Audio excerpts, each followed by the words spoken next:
put in place a consent decree with a set of conditions and divestitures designed to ensure competition in ticketing and live entertainment markets.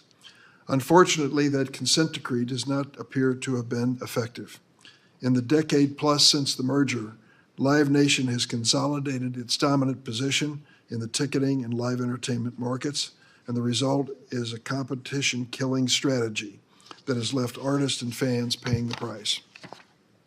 Before turning to Senator Graham, I'd like to thank Senator Klobuchar, who has brought competition policy to the forefront of our national conversation as chair of the Subcommittee on Competition Policy, Antitrust, and Consumer Rights, and also thank her ranking member, Senator Mike Lee of Utah. Senator Klobuchar and Senator Lee asked for this hearing and have led the effort in putting it together. They have assembled an expert panel of witnesses who will discuss how ticketing and live entertainment markets became so concentrated to the detriment of consumers, the impacts of that concentration, and the steps we need to take to bring competition back. I'm going to turn to Senator Graham for opening remarks, then Senators Klobuchar and Lee will speak. Then I'll welcome and swear in the 6 witnesses, and at that point hand the gavel to Senator Klobuchar to continue. Senator Graham. Thank you, Mr. Chairman. We're in a new Congress, a chance to start over and move forward, hopefully in a productive fashion. I think this hearing today represents the best of the committee. I want to thank Senator Lee and Senator Klobuchar for coming together, bringing us together over a matter that matters to a lot of Americans. I think sort of the big theme here today is consolidation of power in the hands of few can create problems for the many. Competition is a good thing, and we'll determine today what happened. How did the system fail so spectacularly? What can we do in the future? But I think this hearing, and maybe the fruits of this hearing, represents sort of the better nature of the Judiciary Committee. We have a reputation of fighting among ourselves, which is okay, because we have differences of what should happen in the country, but we also have a reputation of being able to solve problems for the nation, and I intend to do both. Senator Grassley was a great ranking member. I know our chairman well. I admire Senator Durbin. He's a man can fight, but he can also find consensus. And social media seems to be one of the areas that the Congress and the public is desirous of us doing something. These companies are the most powerful on the planet. They have almost unlimited money. They can't be sued, and there's no real regulatory environment. So, Mr. Chairman, if you're looking for something to do together, I think dealing with the problem of social media would be something the committee should focus on. I look forward to working with you. And this hearing today is a sign that the Judiciary Committee is in business early on in the new Congress. And out of this hearing, I hope we can make a better experience for the consumer, being able to buy tickets to things that you want to see without such a debacle. So thank you very much. Thanks, Senator Graham. Senator Klobuchar. Thank you very much, Chair Durbin, Ranking Member Graham, for holding this hearing and working with Senator Lee and myself. This is clearly a bipartisan endeavor. We have interest from both sides of the aisle, and I think you all know, as Senator Durbin mentioned, that competition policy is very important to me. I believe in capitalism, and to have a strong capitalist system, you have to have competition. You can't have too much consolidation, something that unfortunately for this country, as a ode to Taylor Swift, I will say, we know all too well. In over 75% of our industries, ranging from agriculture to pharmaceuticals to tech to live events, a smaller number of large companies now control more of the business than they did 20 years ago. At the end of last year, I worked with members of this committee and our bipartisan partners, particularly I want to mention Senator Grassley, and over in the House, Nagu, Cicilline, and Buck, to finally update our merger fee statute that had not been updated for decades. That is going to bring in $100 million a year for our enforcement agencies, from the Justice Department to the FTC. It is really important. We also passed a key bill that Senator Lee has been advocating for on venue with the tech companies and allowing the state AGs to keep the cases in the states where they bring them. I think you're going to see more cases and more investigations coming out of the Justice Department. Watch for it, and I think that's going to be very important. But why am I here today and have taken this on? I love music. So I grew up in the suburbs in high school. I remember loading into Johnny Royer's van and with my friends and going off to see Led Zeppelin and the Cars and Aerosmith. And now I don't think it's very easy for high school kids to make their money at Baker Square Pie Shop on the weekends and buy tickets to these major concerts. My state also has made more than its share of contributions to music, from Prince to Bob Dylan to Lizzo, and in fact, First Avenue, the iconic event space where Prince got his start and was made famous in the movie Purple Rain, is a point of pride for the people in our state, and it's one of the reasons Senator Cornyn and I worked so hard to pass the Save Our Stages bill, which was the biggest investment in the arts in the history of America. So whether it's for fans, performers, promoters, or venue operators, we need to make sure we have competition to bring prices down and bring innovation in and stop the fiascos.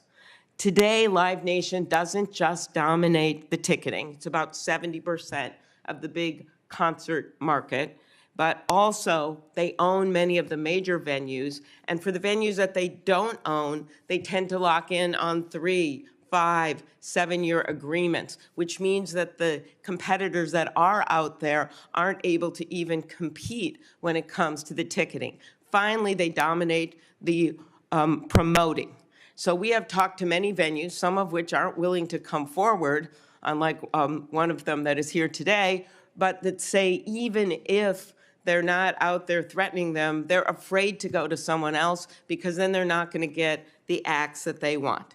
This is all a definition of monopoly because Live Nation is so powerful that it doesn't even need to exert pressure. It doesn't need to threaten because people just fall in line. They continue to expand. Ticketmaster has gotten into the ticket resale game so they can charge fees when the ticket is first sold and then additional fees on the resale of the same ticket. The live event experience has become increasingly out of reach for so many fans. One GAO study found that 27% of the ticket price was the fees. Recent study found that for some tickets, it's as high as 75% of face value. And we also know it affects service. As millions of Taylor Swift fans found out last fall, there are few consequences for failing to deliver the service. But Taylor Swift, I think it's important for our colleagues and all to note, is just one example. Whether it's Bruce Springsteen or BTS or Bad Bunny or in the past Pearl Jam or the Pixies, fans, artists, and venues are facing real issues with Live Nations. I'm hopeful this can be a constructive hearing. Purposes of hearing: 1, so the public can find out what's happening. Sometimes that on its own gets changed. Secondly, investigations are reportedly going on. We haven't had that confirmed out of the Justice Department. This is helpful for them. And the third reason is that our colleagues on a bipartisan basis can work together on legislation. Senator Blumenthal's been involved in this issue for many years, and we can do something, not just to strengthen our antitrust laws, which we must do generally, but also specifically in the ticketing industry when it comes to transparency and resale and the like.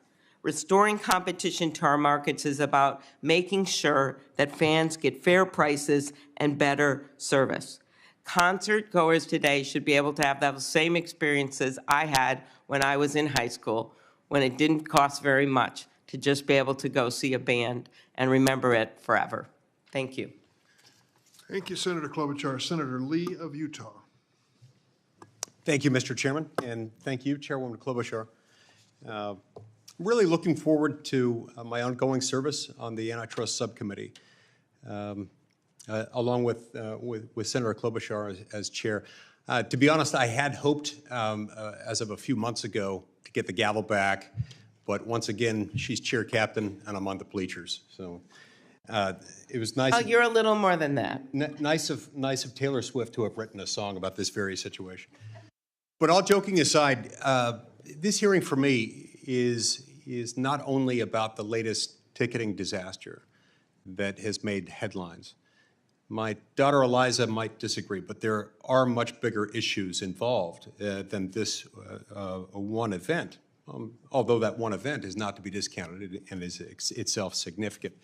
The ticketing market in the United States is a complex industry involving artists, agents, promoters, venues, primary and secondary ticketing companies, and of course fans, many of whom we see outside of our buildings today. As I was driving up this morning, I couldn't help but notice I had never seen more smiling and happy demonstrators than I saw today. I think Swifties have figured something out.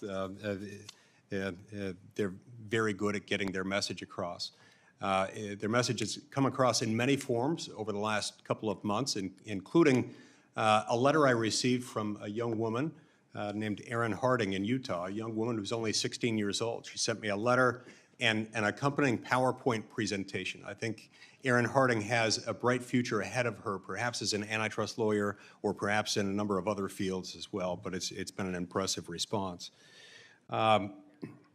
We've got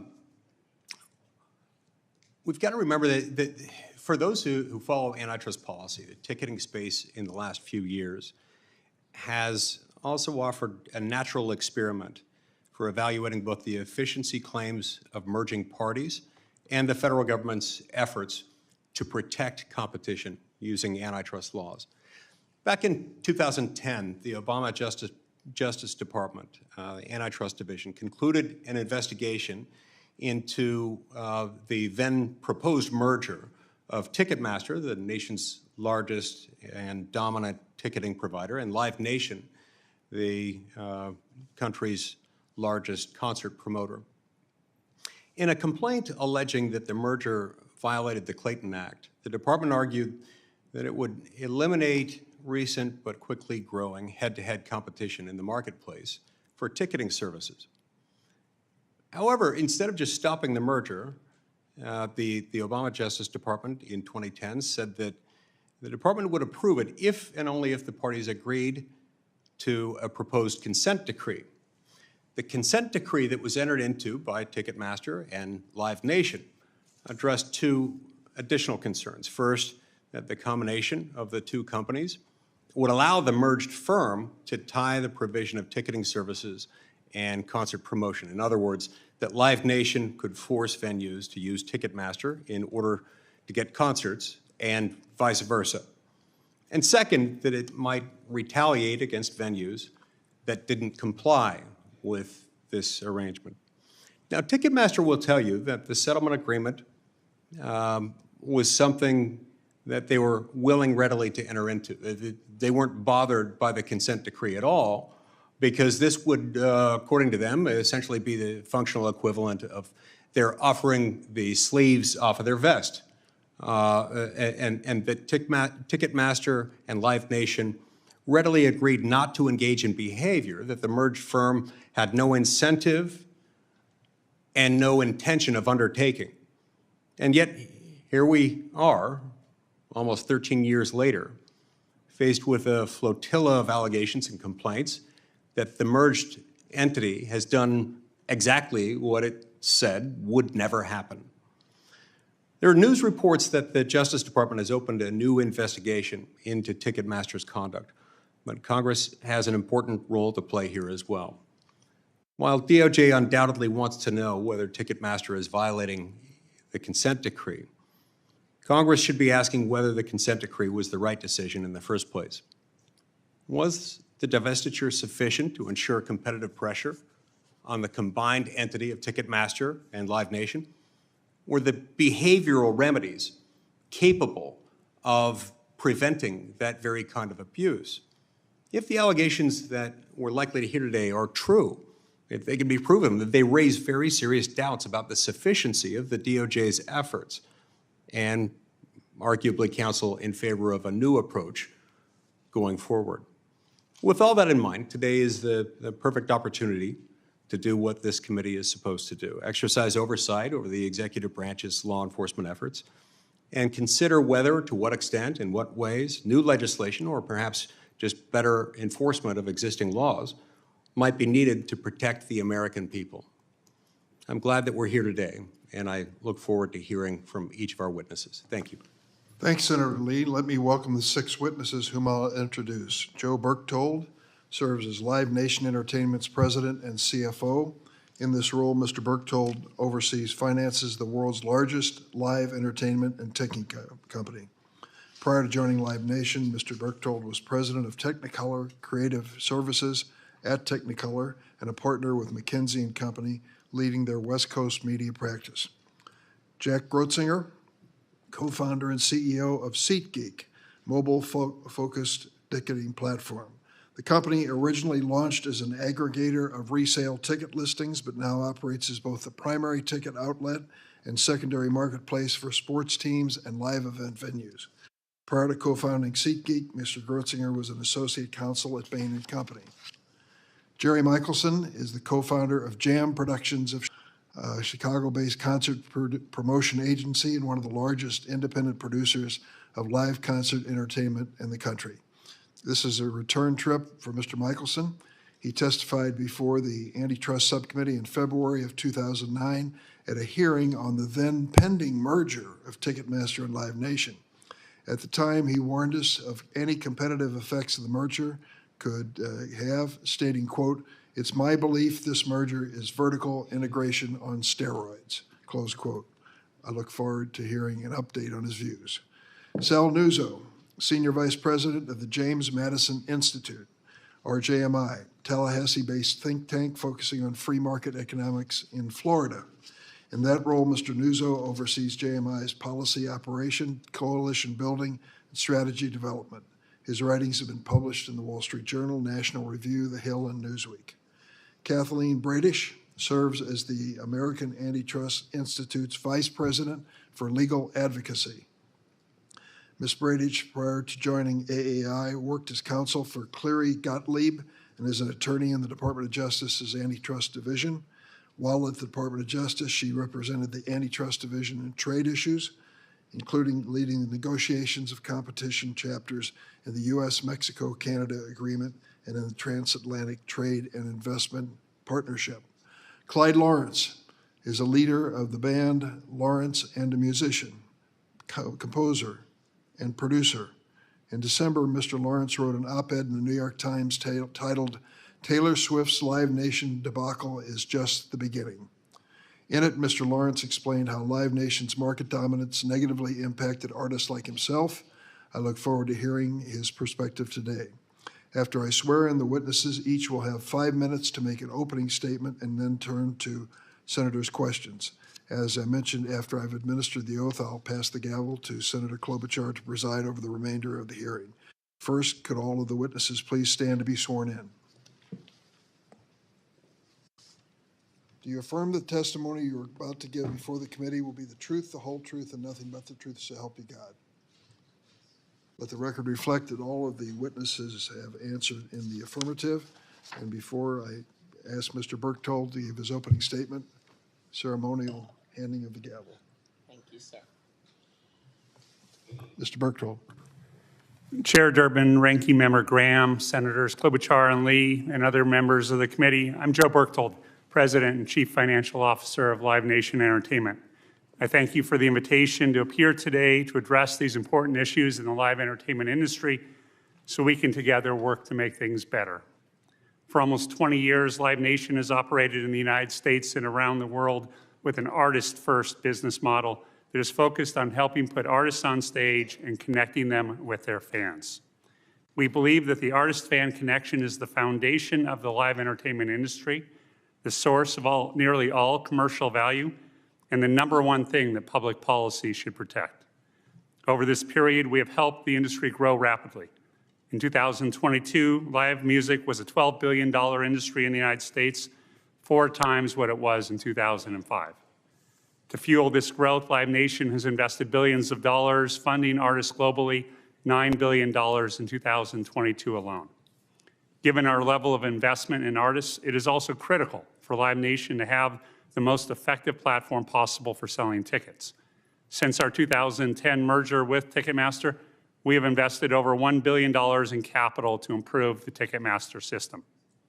Much of this was on technologies to eliminate fraud and to get tickets to fans instead of ticket scalpers using bots, a prime example of which is our verified fan service. Today's Ticketmaster is best in class in conducting large on-sales, marketing concerts, preventing frauds, and getting tickets into the hands of real fans. I do want to take a moment to address some confusion about what Ticketmaster and other primary ticketing platforms do and don't do. Primary ticketing companies, including Ticketmaster, do not set ticket prices. We do not decide how many tickets go on sale and when, and we do not set service fees. Pricing and distribution strategies are determined by the artists and their teams. Service fees, even if they're called ticketing fees, are retained mainly by the venues, and their portion of the service fee that Ticketmaster retains has been falling steadily over time. This leads to the topic of today's hearing, competition in ticketing markets. We hear people say that the ticketing markets are less competitive today than they were at the time of the Live Nation Ticketmaster merger. That's simply not true. In 2009, the Department of Justice alleged that Ticketmaster's market share was over 80%. It's a different story today. The most obvious change is the emergence of the enormous secondary ticketing market, in which Ticketmaster has a modest market share and many strong competitors. But also in primary ticketing, the Ticketmaster of 2010 did not face the level of competition that we face today, with new competitors highly capitalized, including SeatGeek, AEG's Access, and Eventbrite, along with established competitors including Tickets.com and Paciolan. Ticketmaster has lost, not gained, market share since the merger. And as I mentioned, today's competitive bidding process with numerous credible alternative ticketing companies result in getting less of the economic value in a ticketing contract every year. There are problems in the ticketing industry, problems we believe can and should be addressed through legislation. Many are the direct result of industrial-scale ticket scalping that goes on today. A $5 billion industry in concerts alone in the United States, fueled by practices that run counter to the interests of artists and their fans. The recent on-sale experience with Taylor Swift, one of the world's most popular artists, has highlighted the need to address these issues urgently. We knew bots would attack that on-sale and planned accordingly. We were then hit with 3 times the amount of bot traffic that we'd ever experienced. And for the first time in 400 verified fan on-sales, they came after our verified fan password servers as well. While the bots failed to penetrate our systems or acquire any tickets, the attack requires to slow down and even pause our sales. This is what led to a terrible consumer experience, which we deeply regret. We apologize to the fans. We apologize to Ms. Swift. We need to do better, and we will do better. Ticketmaster learned valuable lessons from this on-sale. In hindsight, there are several things we could have done better. And let me be clear that Ticketmaster accepts its responsibility as being the first line of defense against bots in our industry. It's an ever-escalating arms race. But in this forum where we're here to discuss public policy, we also need to recognize how industrial scalpers using bots and cyber attacks to unfairly gain tickets has contributed to this awful experience. There are many things we can and should accomplish together. We should enlarge the scope of the Bots Act and increase enforcement. We should enact categorical prohibitions on fraudulent ticket practices, including deceptive URLs and offering for sale tickets before they're on sale in the primary. We should mandate all-in pricing so that fans see the full cost of their tickets from the start.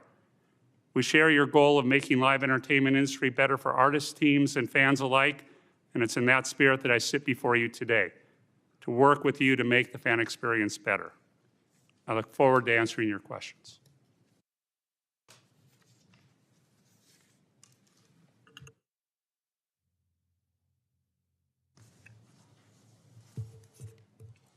Mr. Grotzinger. Good morning, Chairman Durbin, Ranking Member Graham, Senators Klobuchar and Lee, and members of the committee. My name is Jack Retzinger. I am the co-founder and CEO of SeatGeek. And like so many millions, I am a fan. I grew up in Cleveland, Ohio. Some of my happiest childhood memories are going to see Cleveland Crunch games with my dad. That's an indoor soccer team, seeing Cavs games with friends. My co-founders and I started SeatGeek because we believe profoundly in the power of live events, these magical things that create incredible moments. and yet believe that the experience of actually buying tickets is very much the opposite. It's antiquated, is very much the opposite. It's antiquated, ripe for innovation. I've spent the last 13 plus years working in this industry, and there are three things that are clear to me and are clear to many others who work in live entertainment. Number one, a lack of robust competition in our industry meaningfully stunts innovation, and consumers are who suffer. Number two, venues fear losing Live Nation concerts if they don't use Ticketmaster. And number three, the only way to restore competition in this industry is to break up Ticketmaster and Live Nation. Some quick background on SeatGeek. We started the company in 2009, and initially, as was mentioned, we were a search engine that allowed users to search across a lot of sites. The company evolved, we grew over time, and importantly to this discussion, in 2016, we entered the primary ticketing market. Throughout our evolution, we have maintained intense focus on the consumer. We've launched many industry-first features that make it easier and more affordable for fans to go to events. And I'm super proud of all of the work that we've done at SeatGeek, but I also recognize the ongoing challenges that face our industry, some of which have recently been front-page news.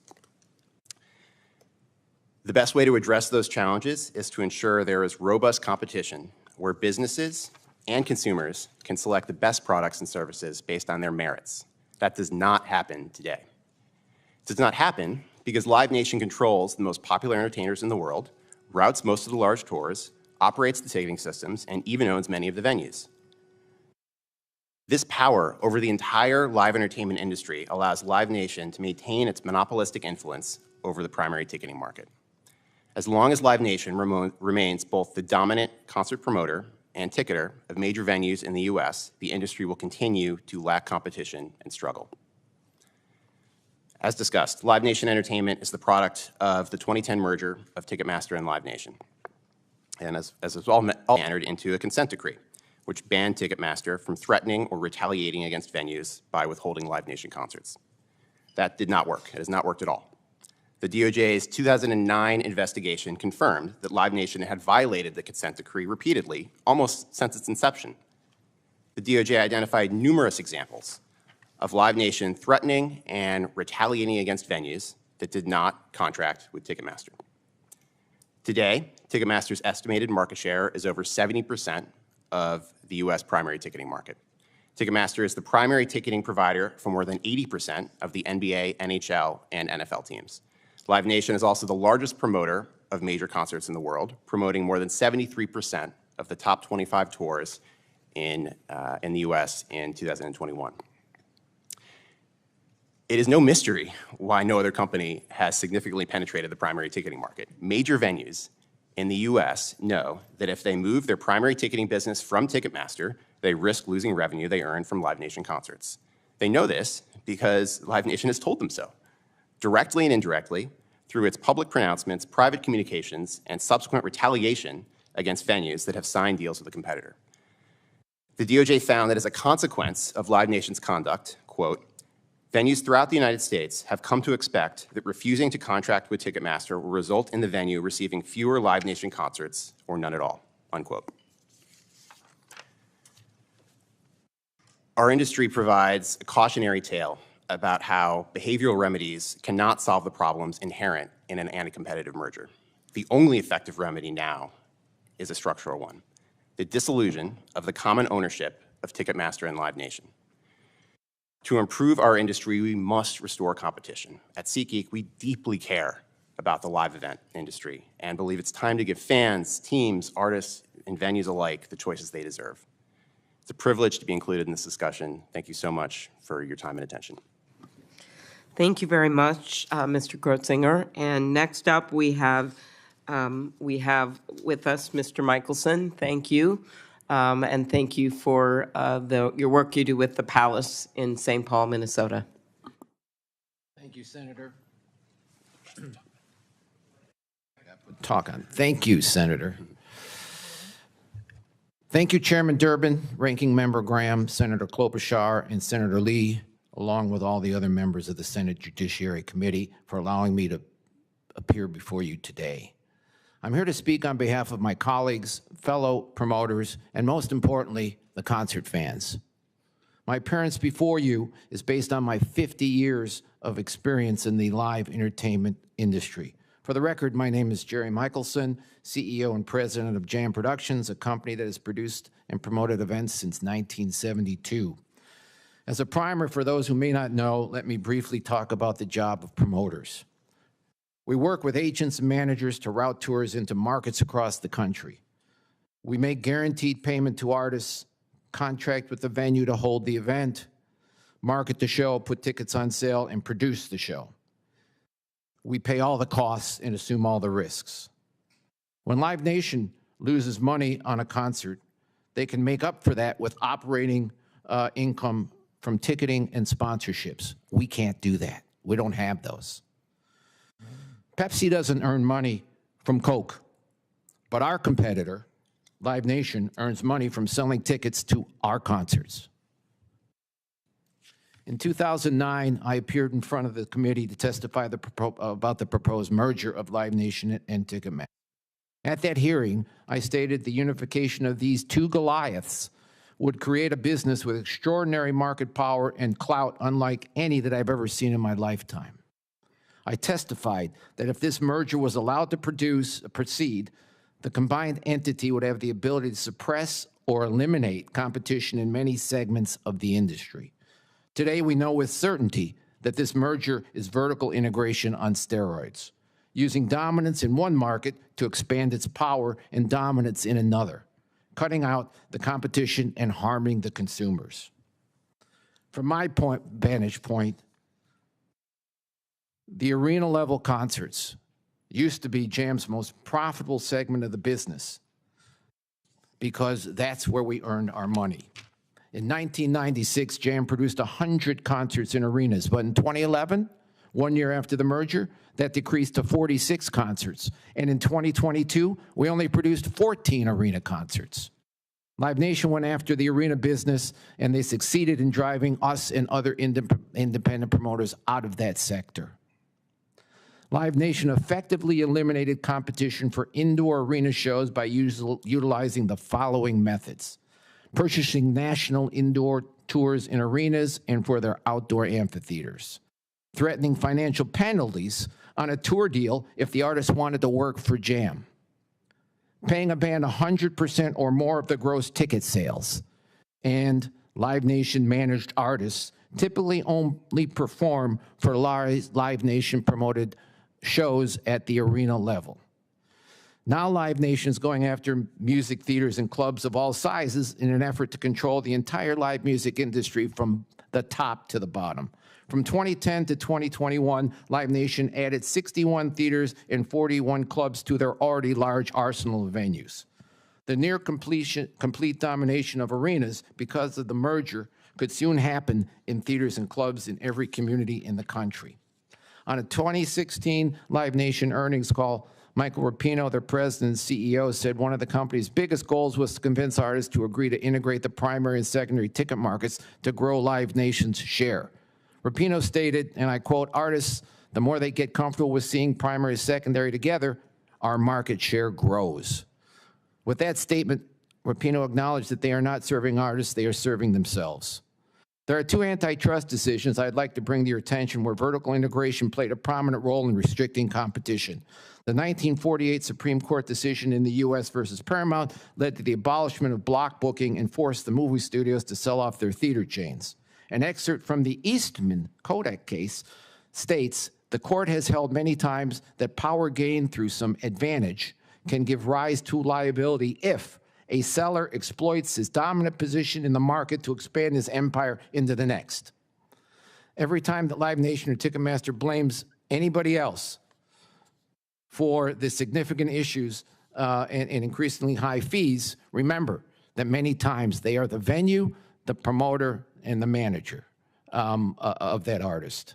By controlling ticketing and promotion, the artist management company off competition that would offer an alternative to the broken system we see today. This was most acutely seen in Taylor Swift, and it's playing out across the live music industry every day and generating fan outrage and despair.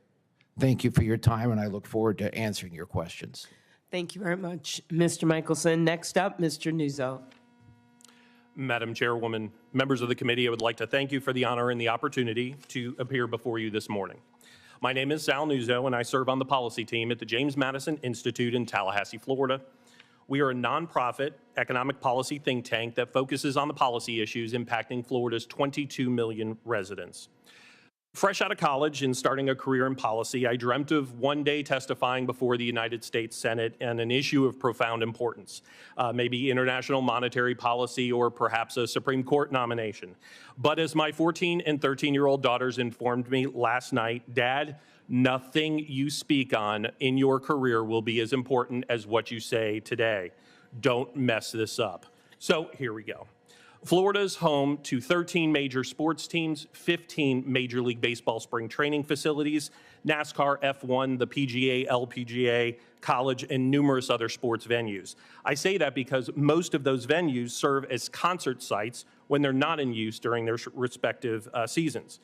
In Florida, sports and live entertainment is a $6.5 billion market, a sizable share of the nation's $133 billion economic impact in this area. So this issue is important to Floridians, not just with respect to primary ticketing, but also the secondary ticket market, which I would like to open with. I'd like to offer our perspective by way of a brief analogy. Because I'm an employee of a nonprofit organization, I drive a 15-year-old Volvo with 200,000 miles on it. God bless the Swedes. I purchased it from a private seller in 2015, and much to my kids' dismay, it's still going strong. Volvo didn't place a single restriction on the automobile when I purchased it, and if and when I decide to sell it, they'll likely have no role in the transaction. In fact, I don't think they have a clue what's happened to the car since it left their dealership.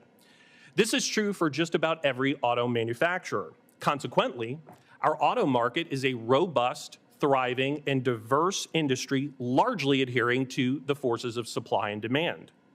The same could be the case for the market governing the selling, marketing, and resale of tickets to sports, competitions, and concerts. It could be, but it has not occurred. There is, as we've spoken about, one dominant market player approaching 80% of the primary market. This does allow them the ability to leverage that dominance through service fees, exclusivity requirements, and other practices that are ultimately borne by consumers. At its core, a debate is occurring over what a person actually obtains when they purchase a ticket. Some would argue that the purchaser is simply leasing or renting a space in a venue, and that the lease is subject to terms and conditions. In our opinion, that logic rests on a misguided assumption that the commodity is the venue. Ask anyone attending a Jaguars game, or a Harry Styles concert for that matter, where they're going, and they'll reply, I'm going to the Jags game, or I'm going to take my daughters to see Harry Styles. They would not reply with, oh, I'm going to TIAA Bank Field this afternoon, or just taking my kids to Amway Arena tonight. The stadium may have a lifespan of 50 years, but an individual purchases a commodity with a much more limited lifespan, a couple of hours. This distinction, in our opinion, is vital to the debate over the issues within the event ticketing space. Over the last several years, we've heard the term consumer welfare standard uttered much more frequently. Questions over whether the standard is still applicable in today's innovation economy, whether it should be replaced with some other form of subjective measure, and in the age of tech platforms, what consumer welfare even means. I would ask you all today, as we conduct this hearing, to set that principle aside. In this area, we would contend that consumer welfare is very clearly defined and reflective of the issues and challenges within this industry. Those representing the dominant player in the market would contend that their growth has allowed them to innovate and make advances that greatly benefit consumers. A few million Taylor Swift fans would respond, this is why we can't have nice things. To be clear, from our perspective, the issue isn't the Taylor Swift crash per se. That merely revealed how a lack of competition over time has corroded innovation and distorted the market. I would ask, suppose a robust, vibrant, and competitive market for ticketing had been allowed to evolve and innovate over the last 20 years. Would the Taylor Swift crash have occurred? It's a hypothetical, of course, but absolutely one worth considering. I will conclude my remarks with a call to you as policymakers. On this topic, in this arena, consumer welfare is very clear to define, and there are actual harms to consumers from anti-competitive practices. Thank you to all, and I appreciate the opportunity to be before you today. Thank you very much, Mr. Nuzzo. And next up, Ms. Bradish. Thank you, Chairman Durbin, Ranking Member Graham, Senators Klobuchar and Lee, and members of the committee. It is an honor to be here today to lend the American Antitrust Institute's perspective to the issue of competition in live entertainment. AAI applauds Senate lawmakers for turning their attention to a serious competition issue that hurts concertgoers, artists, and smaller competitors across the live entertainment industry. There are a few major points and policy recommendations that I would like to highlight today. First, Live Nation Ticketmaster is an example of, on one hand, a very traditional monopoly in the mode of Standard Oil, and on the other, a 21st century digital player, like other online platforms, dominating an ever-widening swath of its industry. Its dominance in markets up and down the live entertainment supply chain creates the incentive and the ability to limit competition to protect its market position. On the concert side, this includes excluding smaller or independent concert promoters and venues. In digital ticketing, this includes excluding ticket resellers and brokers who provide important competition via the secondary ticketing market. Customers pay the price for these monopolistic acts with higher ticket prices and fees, lower quality, less choice, and less innovation. Artists who lack the blockbuster power of a Swift or a Springsteen lose out. Smaller rivals in the supply chain also lose out. Second, we should learn from the failure of the conduct remedies that were a condition of the DOJ's clearance of the 2010 merger of Live Nation and Ticketmaster. A lengthy DOJ investigation concluded in 2020 that Live Nation Ticketmaster repeatedly violated the requirements of the consent decree. Unfortunately, rather than seeking an effective structural remedy, DOJ simply amended some of the language in the consent decree and extended the decree for another 5.5 years. The amended decree did nothing to change Live Nation Ticketmaster's anti-competitive incentives. This current DOJ has recognized the ineffectiveness of behavioral remedies that run counter to a company's incentives. DOJ should pursue new enforcement action to obtain effective structural relief. This could be through a consummated merger challenge under Section 7 of the Clayton Act or a monopolization case under Section 2 of the Sherman Act. Separating ticketing from promotion and venues would eliminate the incentives to stifle competition.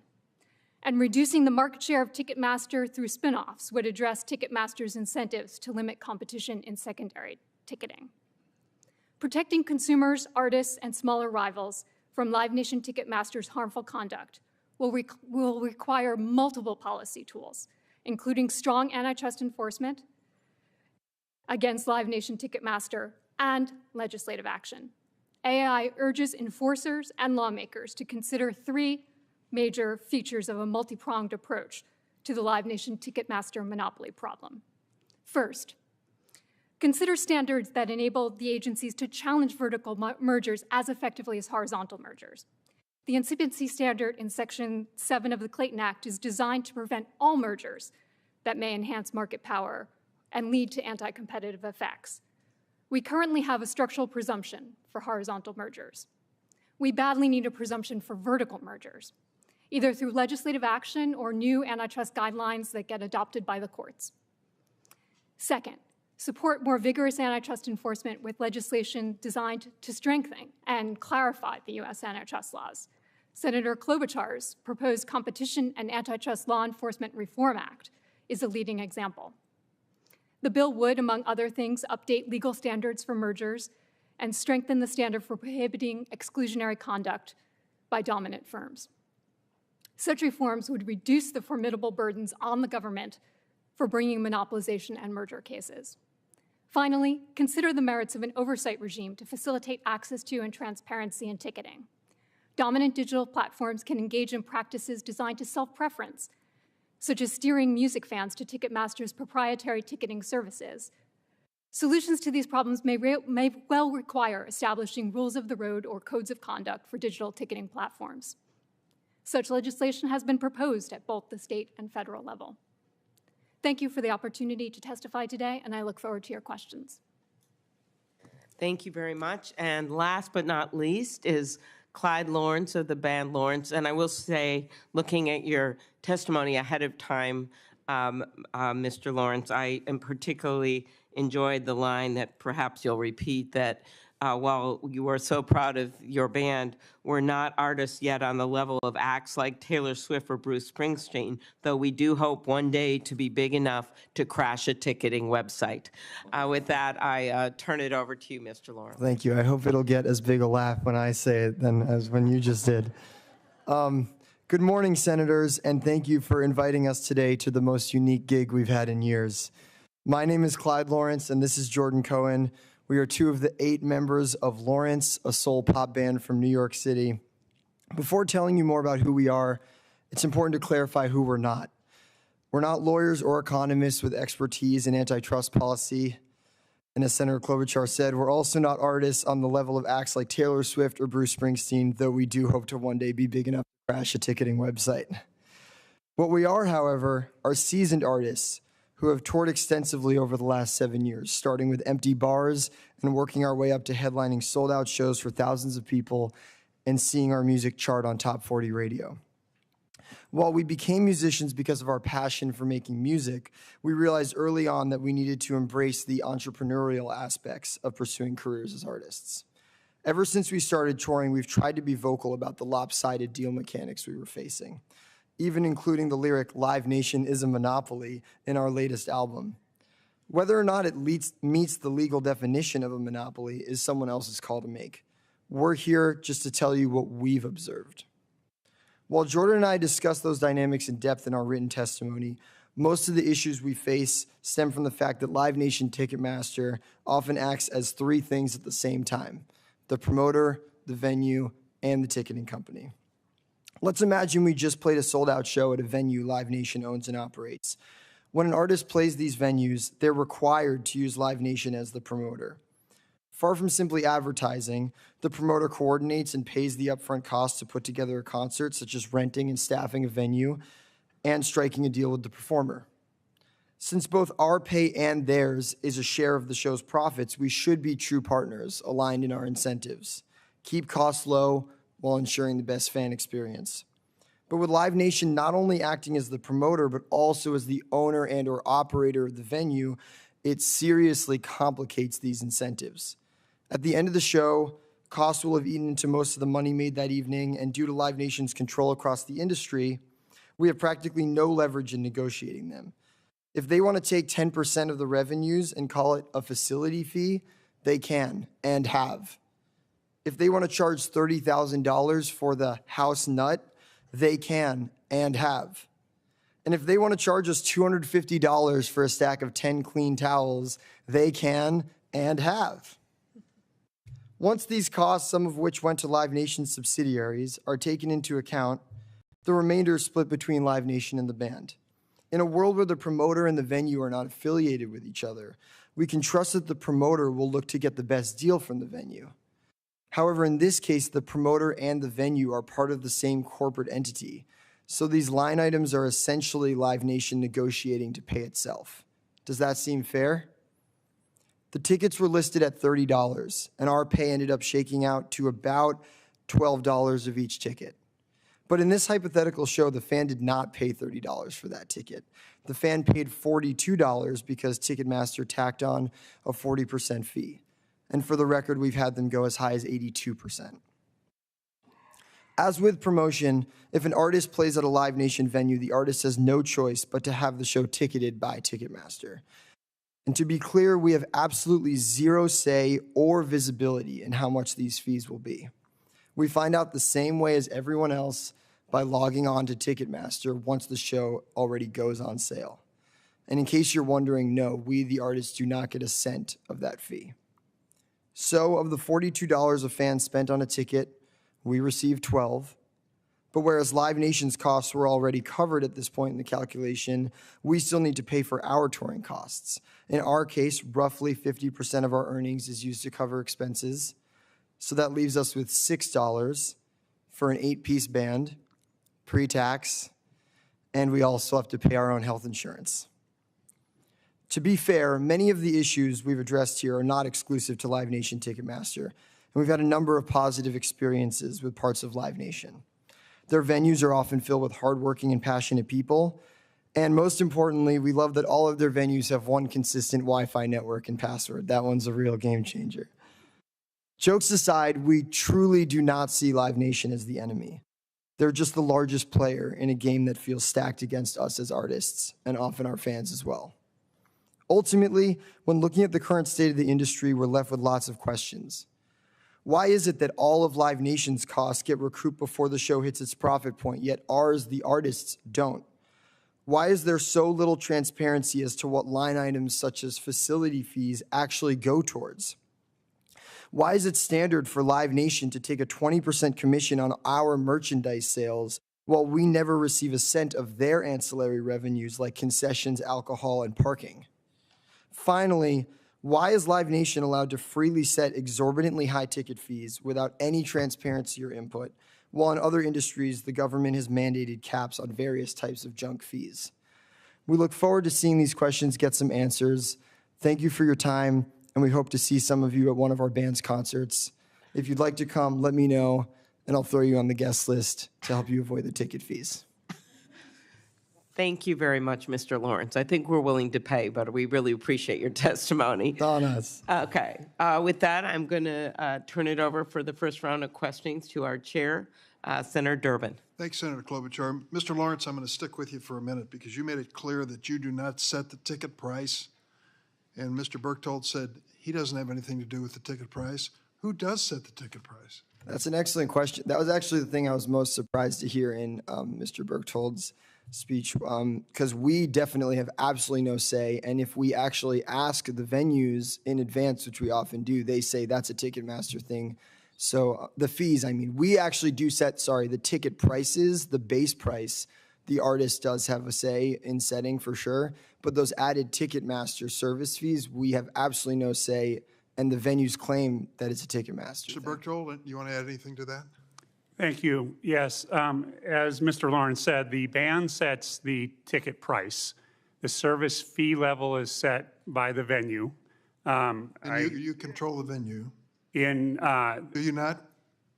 Of approximately Live Nation? Of approximately 4,000 venues in the United States per Pollstar, Live Nation operates approximately 200, so roughly 5% of the venues in the country. Are they the biggest? No, sir. They're generally not the biggest. The biggest tend to be the sports venues, the arenas, the stadiums controlled by the sports teams or the owners of the sports teams. Mr. Grotzinger, you had an experience at Barclays, did you not, in terms of an opportunity for your company to take over a venue that had been controlled by Ticketmaster? How did that work? The New York Times reported a few weeks ago how once we took over ticketing for the Barclays Center in Brooklyn, the Barclays Center saw a marked decrease in the number of concerts from Live Nation that were sent to that venue versus historical averages. So earlier last year, the Barclays Center management came to us and said, we'd like to keep using you for ticketing our basketball, but we want to be able to use Ticketmaster to ticket concerts. And we looked into it and couldn't get the economics to work. So we said to them, listen, let's just, part ways amicably, and we did. So they used their power of the marketplace to diminish the number of acts at that venue, and the venue decided they had to go back to Ticketmaster. There was certainly, as Pollstar public data shows, a marked increase in the number of shows Live Nation played at that venue after the venue decided to move away from Ticketmaster. Mr. Berchtold, is that true? I believe, Senator, that what the New York Times indicated was that another venue opened in the marketplace. So you now had two venues vying for the shows that weren't going to Madison Square Garden, and that the number of shows going to Barclays from all the major promoters went down as a result of that increased competition. I have not heard of any allegations that we changed in any way our booking of concerts for that venue. It's a matter that I watch very closely given the profile of the New York market. I understand every decision about every show, where it was placed and why. We have records determining that in no cases was there any retaliation against Barclays in the placement of shows. Mr. Grotzinger, last word on Barclays? Yep, I don't have more to add specifically on retaliation there. I would note that the DOJ report in 2019 found numerous instances of Live Nation threatening and retaliating against venues once they had moved away from Ticketmaster. In one case, the Live Nation president told the venue that they would, quote unquote, go nuclear if they left. So the threat is real. It's been documented. It happens across many venues. Mr. Michelson, Mr. Berchtold defended his market position in one element, saying it was a battle of the bots. Have you run into that phenomena? Ticketing companies, one of the things they're supposed to do is have solutions to bots. And for the leading ticket company not to be able to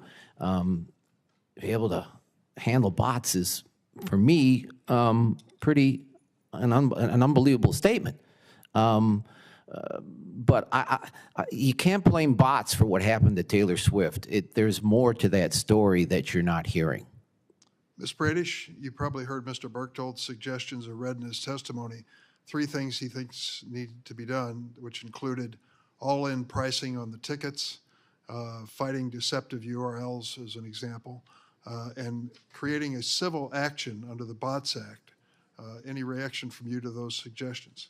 Well, none of those suggestions go to the core of what we've been talking about today, which is the antitrust problem. The fact that Live Nation Ticketmaster, because of its market power, has the incentive to do things to exclude competition in all of its markets up and down the supply chain for live entertainment.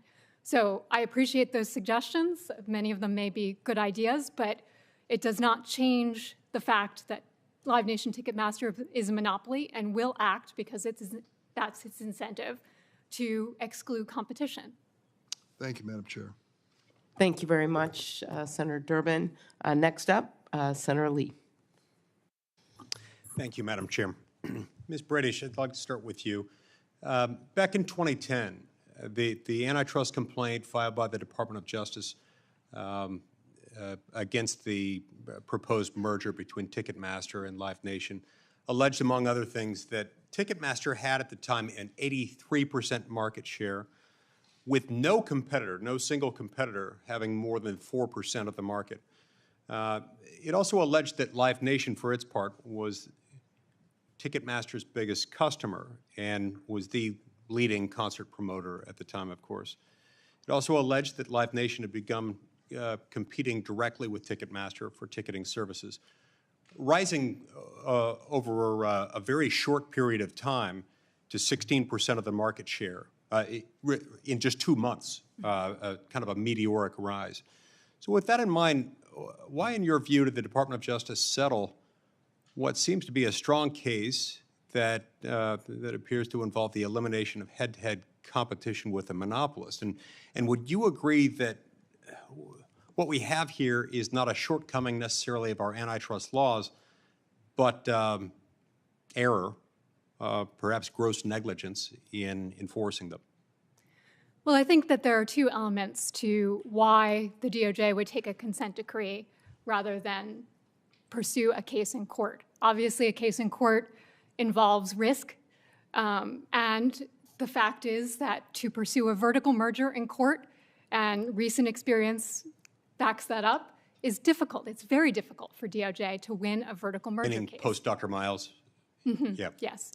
So that it's hard, given the current state of the law, for DOJ to pursue a vertical merger case. So that will make them, in many cases, hesitant to do that. Right. The second issue, I think, that comes up here is the need for witnesses in a court case. And in a situation where there's a pervasive fear of the dominant firm, where venues and promoters and other independent rivals will potentially suffer consequences and history since then has suggested that's the case. They would have to testify in court. And to get someone to take that risk is not an easy ask. The point about Dr. Miles and Legion is interesting, although, if I'm not mistaken, they pitched this as a horizontal merger, didn't they? And didn't the complaint identify it as a horizontal, not a vertical? Well, there's a horizontal component as well as a vertical component. The conduct remedy part of it clearly goes to the vertical part of the issue. Now, the consent decree includes a divestiture and also prohibitions on tying the ticketing services and the concert promotion.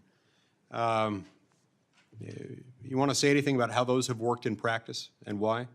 Well, obviously, the investigation that culminated in the 2020 modification to the consent decree showed that, in fact, this was repeatedly violated. The DOJ described 6 instances, but also pointed to a pervasive environment of fear of retaliation. And as a result, it shows that when a company has incentives to act in a particular way, a consent decree isn't necessarily going to stop them from doing that. Right. Mr. Berchtold, do you want to respond? Yes, I absolutely acknowledge, Senator, that the Department of Justice alleged 6 issues in 2019, which led to our decision with them to extend the consent decree. We did not feel it made sense to be seen as defending the theories of retaliation or threats. It's not our business practice. It goes against our fundamental focus on alignment with the artist, the idea that we would ever put our interest ahead of theirs. So we were comfortable extending the consent decree. As she mentioned, there were several things that changed because we had different interpretations.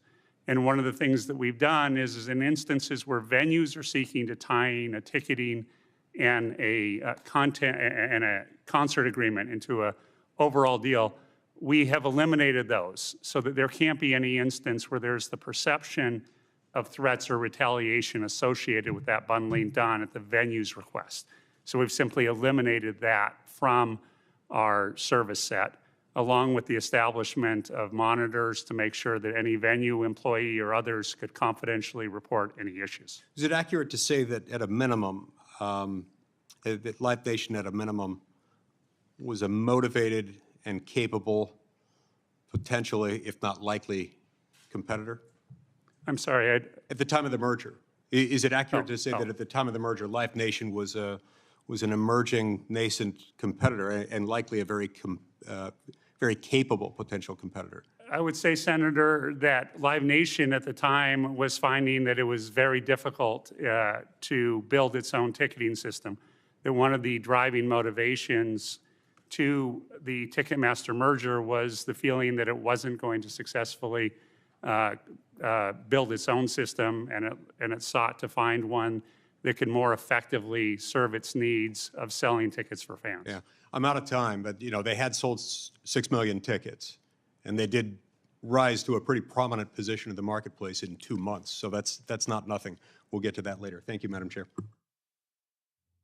Thank you very much. I'll start with you, Ms. Bradish. As a former antitrust attorney who studied these markets, do you agree that the ticketing market was more competitive when Ticketmaster was competing with Live Nation as separate companies? Certainly, and especially where you have a potential new entrant that's showing the ability to increase its market share rapidly and with great success. That's precisely the kind of pressure that you would want to have on a dominant player to make sure that they act in a competitive fashion. The loss of that is the loss of competition. Exactly. Mr. Berchtold, we've heard serious concerns from artists, promoters, venues that Live Nation's dominance in the concert tour promotion can pressure venues to use Ticketmaster's primary ticketing service exclusively. How else would you explain the fact that Ticketmaster has 80% of major venues contracts in the U.S.? It is absolutely our policy to not pressure, threaten, or retaliate against venues by using content as part of the ticketing discussion. Mr. Michelson, have you seen Live Nation leveraging its power as the leading concert promoter to pressure venues to use Ticketmaster for primary ticketing? How are they able to do that? When speaking with people that either own or manage venues, their biggest fear is if they leave Ticketmaster, they will lose content. So whether it's said or not, it's implied that if I don't use Ticketmaster, I am not gonna get all the shows that I would like to have. Get it? And by the way, if you look at the difference between the Target Center in Minneapolis and the Xcel Energy Center in St. Paul, the Target Center is ticketed by Access.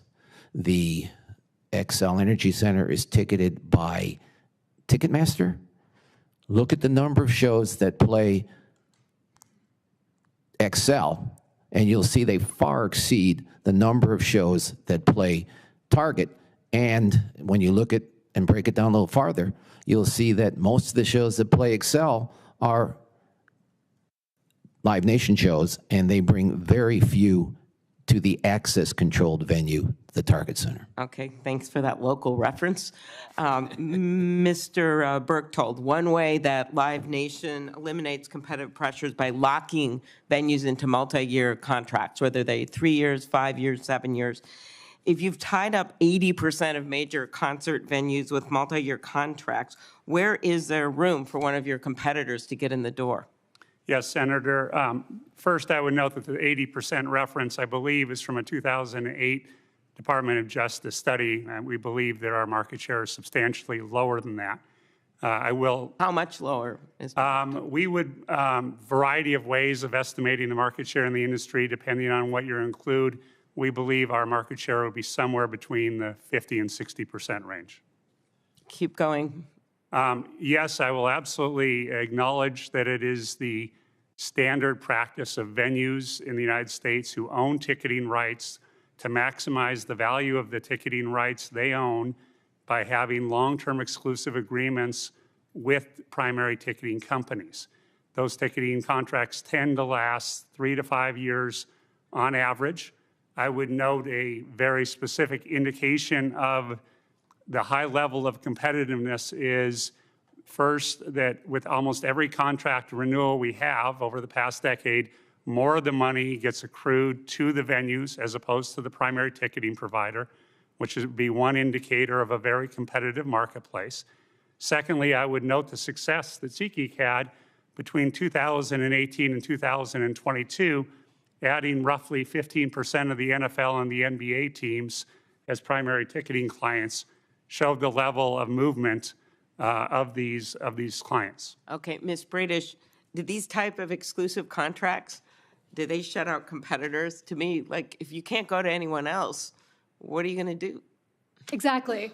And I think it's a standard given in antitrust law that the longer the exclusivity in a contract, the greater the risk of a competitive effect. And the fact that they're able to get this length of contract indicates something about their market power.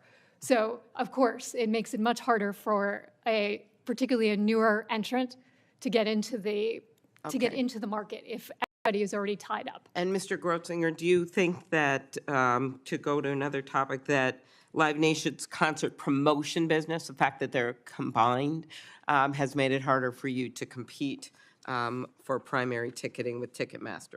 Yeah, absolutely, it has. Typically, we'll go to a prospective client, we will show them our technology, they'll get excited.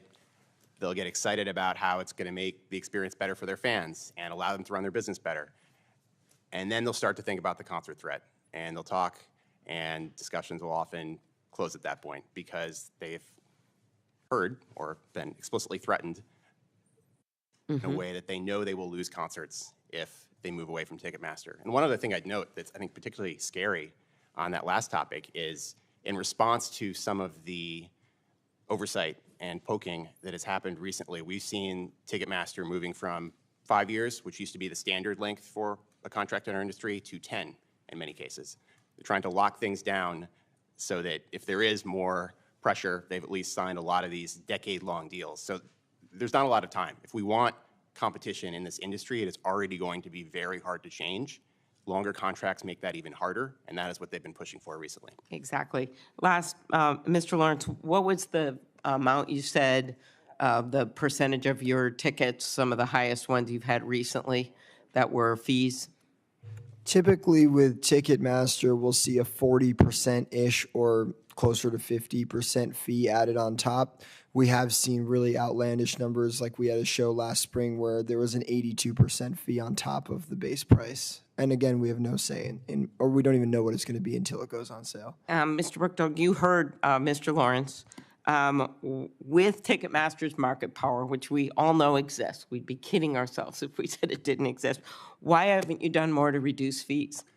As I noted in my comments, Senator, the fees are set by the venues. The Live Nation venues have fees that are consistent with the other venues in the marketplace and cover the cost of the operation of those venues. Mr. Lawrence wants to reply. We definitely ask venues before almost every show, what's the ticket fee going to be? Both venues that Live Nation owns and they just operate. And they always certainly don't take responsibility for the fees. So I don't know who is doing the fees, but we ask that question to the venues and they say, not only do we not choose what it is, we don't even know what it is. We can't even tell you what it's going to be. So I don't know where the answer lies, but no one's taking responsibility. Last word, Ms. Bradish. Transparency would be helpful to know what the fees are. Is that right? Yes, absolutely. Okay. The market can't work well without transparency. That's clearly there isn't transparency when no one knows who sets the fees. Yes. Okay, with that, Pornan. Thank you very much. Appreciate all the witnesses being here, and this obviously is a concerning status quo. I just want to reflect a couple of years back during the height of the pandemic, we wondered whether many of these venues would survive, including in my state in Texas. And it's great to see that the work that Congress did with Save Our Stages and other support that Senator Klobuchar and I led had a positive impact on preserving many of these, especially smaller venues, and making it possible for many of the small businesses, which, Mr. Lawrence, I guess you would qualify as a small business, can continue to provide entertainment in these venues. I think what we've heard today does cry out for some response by Congress, but candidly, I'm not sure that the antitrust laws are the best tool in our toolbox, but that's something that we'll be talking more about in the near future.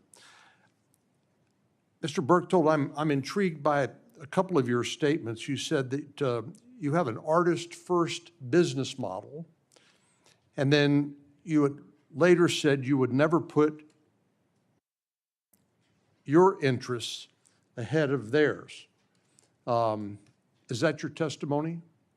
Yes, Senator, that is the approach of our business. Culturally, we believe that it's all about getting that artist on stage, letting them connect with their fans, and we believe if we support that and consistently act that way, then we will have a long and successful business working with artists and providing them services. I guess without the artists, you would not have a business. That's correct, sir. Mr. Lawrence, has that been your experience, that Live Nation never puts their interests ahead of the artists and that they have an artist-first business model?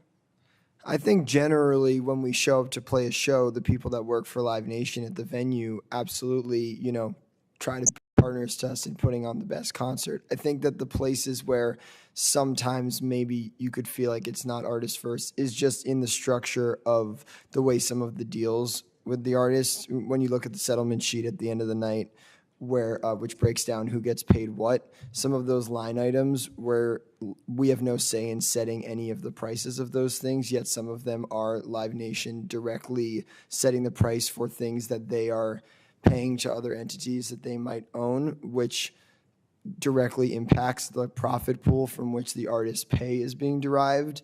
Those are the moments where I wouldn't say it's not artists first. I mean, who's to say? But like, those are the moments where it feels like we're not truly aligned in our incentives. Well, for your band to make $6 out of a $42 ticket price, yeah, that doesn't feel great. Doesn't strike me as artist first. I would agree with that.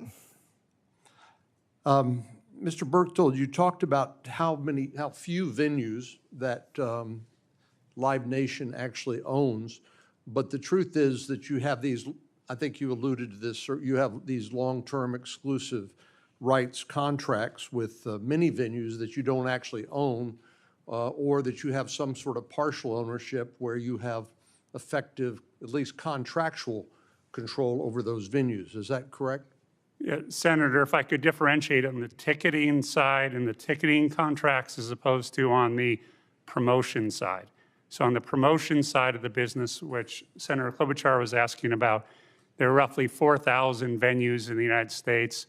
Roughly 200 of them we operate, often don't own the underlying business, but operate the buildings.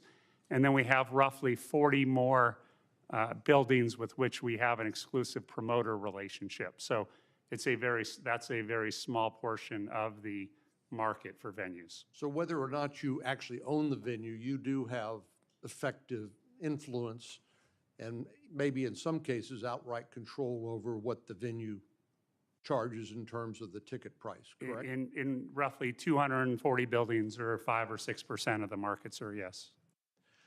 Mr. Mickelson, why is it so hard for the average consumer to get access to tickets, and who benefits from less consumer access? Is it not the artist, I assume? That's a good question, Senator. Let's take the Taylor Swift fiasco as an example. The fans had to sign up through verified fan to be able to even buy a ticket. Ticketmaster knew that the demand was enormous, bigger, larger than most any other show. And when they set the tickets up for sale, there's two ways you can do that. You can set the tickets so that they are best available, which means that you'll sell more tickets because the fans don't have a choice, or you can do pick a seat, where it slows the process down. The process, when it's slowed down, increases the money that Ticketmaster makes because they make money on fees, and as the ticket prices go up due to dynamically priced tickets, Ticketmaster makes more to that. So it's to their advantage to slow the process down and to do pick a seat, so that it created the frenzy that drove the prices up, which again, Ticketmaster's getting a percentage of that fee. And the higher the ticket price, the higher the fee. So I think that it was driven by the corporate bottom line in the Taylor Swift fiasco, Ticketmaster's bottom line. I see my time is up. Thank you. Thank you very much, Senator Cornyn. Senator Whitehouse. Thanks, Senator Klobuchar. Let me start off by offering a Rhode Island welcome to Mr. Lawrence. Yeah, 7 out of the 8 members of our band went to Brown University, so we have a lot of Rhode Island pride. That's pretty impressive. What were your favorite venues? We played at a local venue called AS220 a bunch, but honestly, we mostly played at like house parties on campus. That was kind of where we got our start. We also played recently a bunch at Fett Music Hall. Well, AS220 is a great organization, and I'm proud to have you in the middle of this. It's a group that emerged from our terrific Brown University. Thank you. You mentioned in your testimony today that when artists like you play a Live Nation venue, you typically are also required to use Ticketmaster and a Live Nation-owned promoter. If that were not the expectation, what would the difference, you think, be for your band and your fans? Well, if we had the ability to weigh different offers, then we would just be able to see a more apples-to-apples comparison of what kind of deals we could get in a given venue. But you're correct in saying that, yes, when we pick a given venue, if it's a venue that Live Nation is either the exclusive promoter or the operator or the owner of, there's no opportunity but to just receive a deal. We have no ability to negotiate from Live Nation. And yes, the tickets have to be ticketed by Ticketmaster. There's it would be great to be able to find out, if it was this ticketing company, it might be a different fee, or I know Mr. Berchtold saying that the venue sets the fee, which has not been our experience, but, ideally we'd be able to see, Could if you- it was this company, it would be this or whatever. Say a little bit more about how that has not been your experience? It's 100% not been our experience. Yeah, there's literally not been a single time in our career when we've played at a Live Nation venue where we had any opportunity to not have Live Nation be the promoter or not have Ticketmaster be the ticketing company. Have you heard of any other artists who've been able to figure out a way around that? Or do you think that all artists are up against the same wall that you've described of inevitability? Yeah, as far as I'm aware, no one's had a different experience than me. I know at the highest levels of playing like stadiums or arenas, there might be an opportunity to have a certain promoter come in and do that arena, but I don't, that's not my area. In terms of... In time, Mr. Lawrence, in yeah, time. hopefully. Well, thanks very much. I appreciate you being here, and thank you, I guess it's Acting Chair Klobuchar for the hearing. All right, thank you very much, Senator Whitehouse. And I noticed, Senator, Mr. Nuzzo, that Mr. Lawrence has been getting a lot of the questions, and I know your daughters are watching. So Senator Lee and I promise we will ask you a question on a second round if no one else does. That's a little cute for you guys. Next up, we have Senator Blackburn. Thank you, Madam Chairman, and thank you to you all for being here. In Tennessee, this has been an issue where there's been a lot of conversation about it. And Mr. Berchtold, thank you for your time yesterday to talk about this. As I told you, we've got a lot of people that are very unhappy with the way some of this has been approached. And there is frustration. We talked yesterday about the bots and how they impact Ticketmaster's operations, and you have blamed bot attacks on causing the crash during the Taylor Swift ticket sales, and ticket vendors seem to view bot attacks as normal to their operations.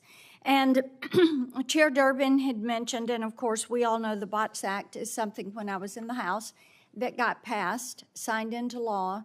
Senator Schumer had carried that over in the Senate. The FTC has only enforced this once, and they've had the authority to do this since 2016. So this is an unacceptable situation. Senator Blumenthal and I are going to do some more work on this at the Commerce Committee, at the Consumer Protection Subcommittee. But I do have a couple of questions. I've got about 4 questions, Mr. Berchtold, and I want to move quickly through this, so don't try to just run the clock out on me, which I don't appreciate that. So the data that you collect.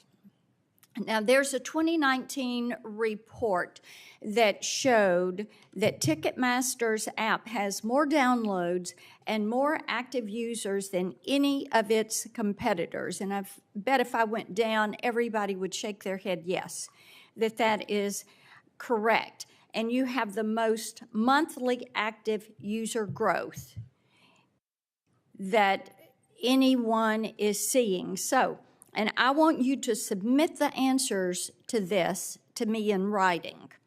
But let's take the Orange Bowl app, which I downloaded last month, taking my grandsons to the Orange Bowl. Go Vols, a big win there.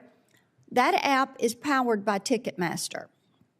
Now, when you use that app, you can purchase parking, official merchandise, access travel sites. So you are getting a lot of consumer data and consumer information. So I want to know, what are you doing with that data? Now, you told me yesterday you block about 90% of the bot attacks that you get, but that's a failing grade, and we know that.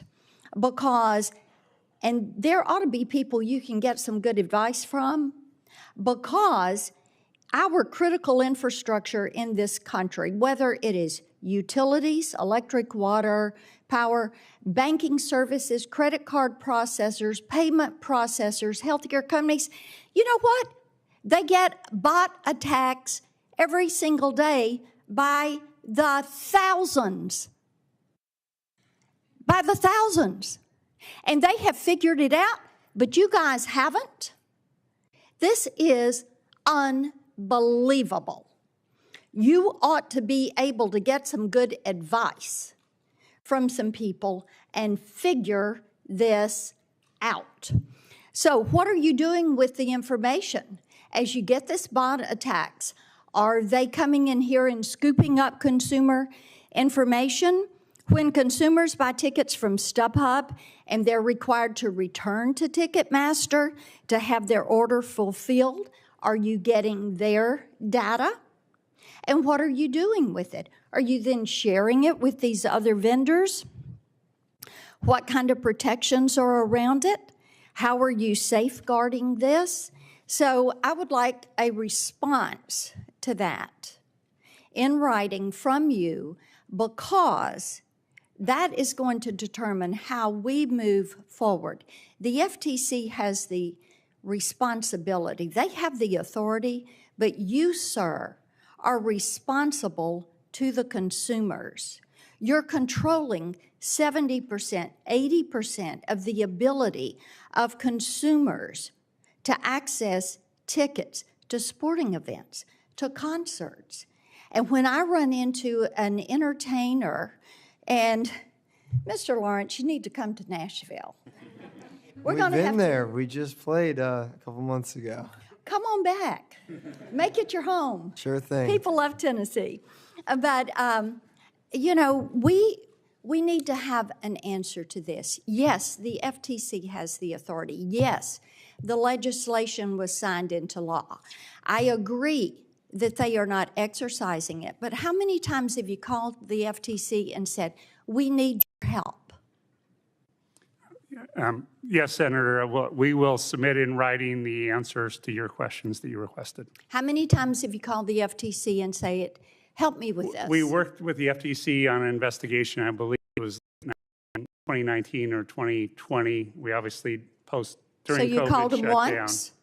You called them once and said, help me out? That was the time that we were able to have the information, work with them to get prosecution. Why is it that you cannot identify a bot attack? You told me yesterday you have a hard time distinguishing between a bot attack and a consumer. But the local power company down here that is not the billion-dollar company you are, they can tell when they've got a bad actor in their system. They figured out how to define a bot in their system, but you can't?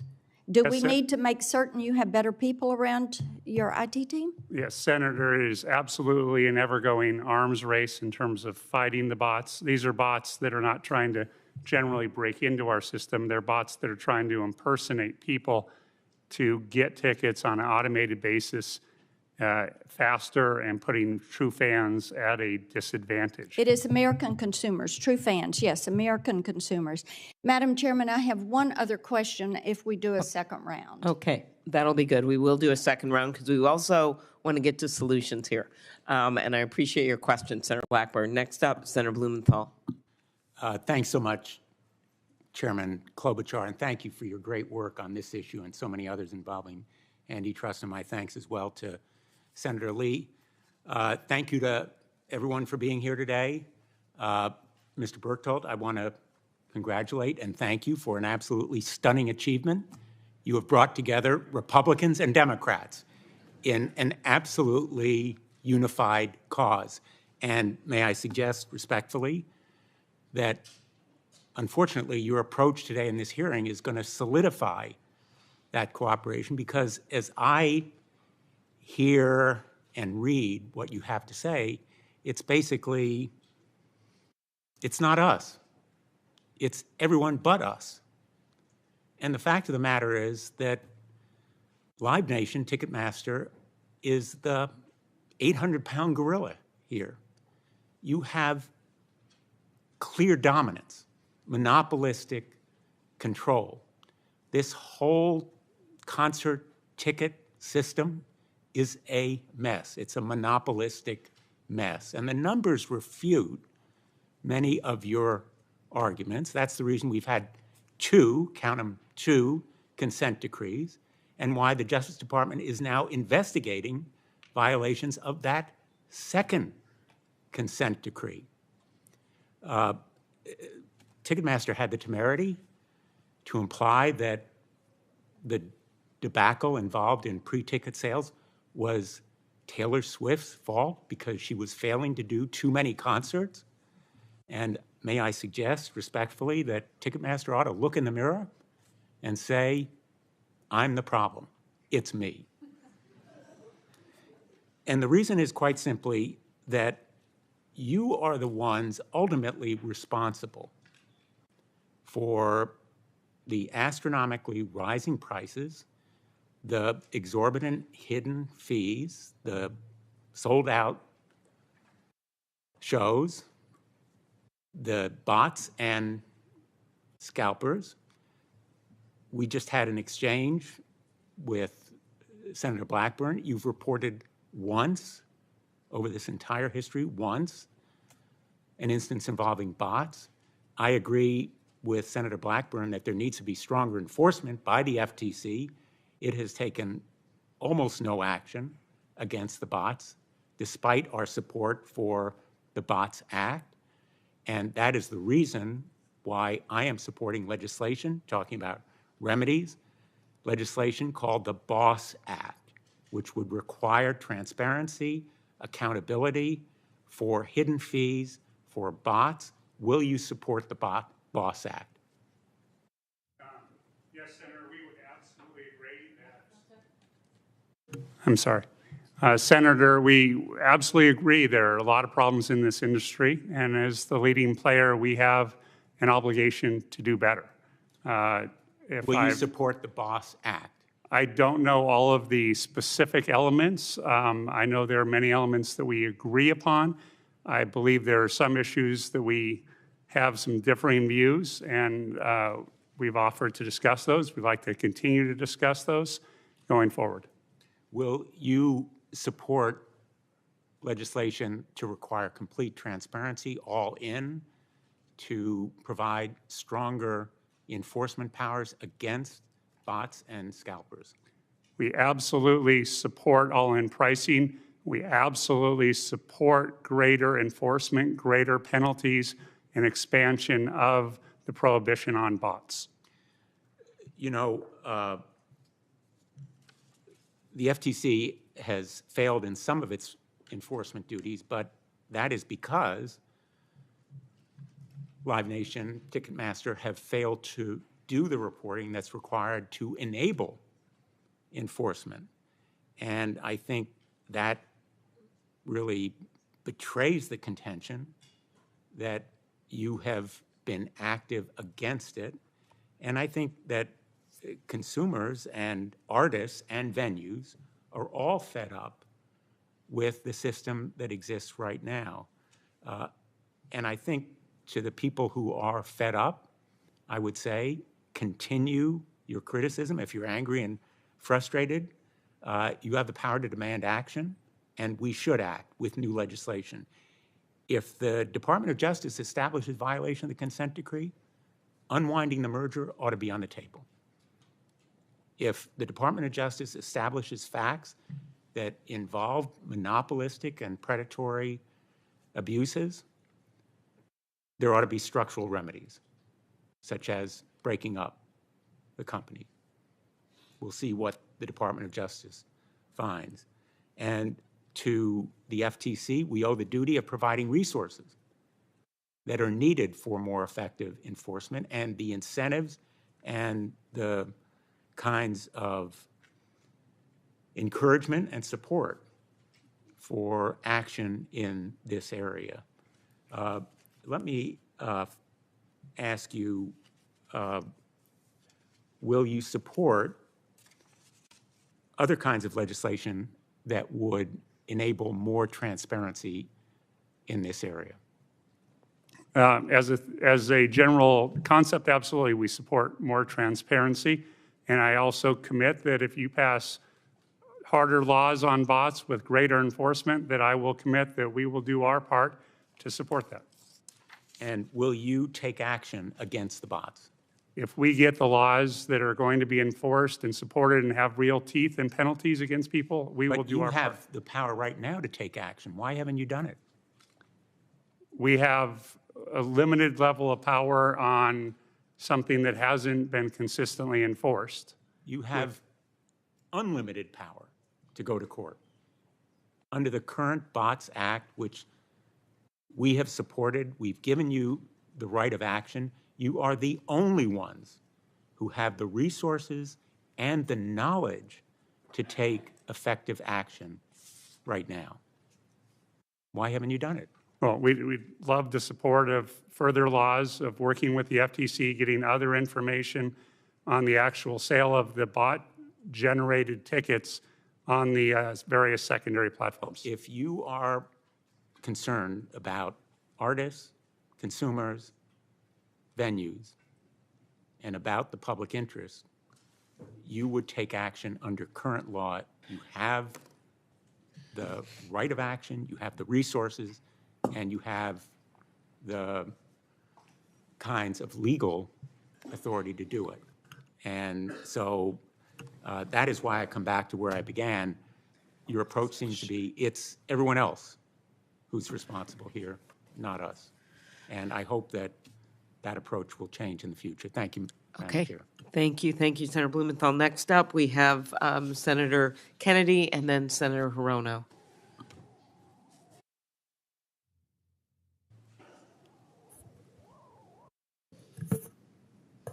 Mr. Berchtold, am I saying that right? Yes, Senator, thank you. Mr. Berchtold, I'm not against big per se. I am against dumb. And the way your company handled the ticket sales for Ms. Swift was a debacle. And whoever in your company was in charge of that ought to be fired. Number two, I hear two things today. I hear some of you saying that that we have an antitrust situation here, and that is wrong from an academic perspective and a consumer protection perspective. I hear others of you saying Live Nation's making too much money and we want some of it. Okay? But I hear all of you saying you care about the consumer, and I take you at your word. So how would you feel about adopting a rule, which it seems to me would satisfy the bot situation? Let's just adopt a rule. Well, strike that. I don't want to make it a suggestion because I want to think it through more. But let me ask you your opinion. You're the experts. What if we adopt a rule that said tickets to a Taylor Swift concert or Mr. Lawrence's band's concert are non-transferable? Now, you're not going to have a problem with bots, okay? If you got a scalper trying to buy 2,000 tickets, they don't want 2,000 tickets. They want a profit. And it'll hold down ticket prices. Why don't we do that? Don't everybody jump in at once. I mean, I think whether it was that or only transferable at face value, I'm not an expert on the secondary ticketing market, so all I can tell you is that from the artist perspective, we would not make $1 less if that were implemented. Mr. Lawrence, if you care about the consumer, and I hear you say that you do, I'll tell you what the consumer is concerned about. The consumer is not concerned about how many lawyers can dance on the head of a pin and whether this is an antitrust violation or not, or the FTC. The consumer is concerned about the price. Yeah, so I'm saying I think... So would you support non-transferability, or you can only transfer it at face value? I mean, I think that's a really interesting question. I'm not an expert you, Ms. on Bradish? Well, I think non-transferability is making a judgment in lieu of what a customer would make. I understand what it means. Would you support that? No. Okay, how about you, Mr. Nuzzo? I would respectfully not support such a rule. Okay. How about you, Mr. Mickelson? Michelson, but that's good.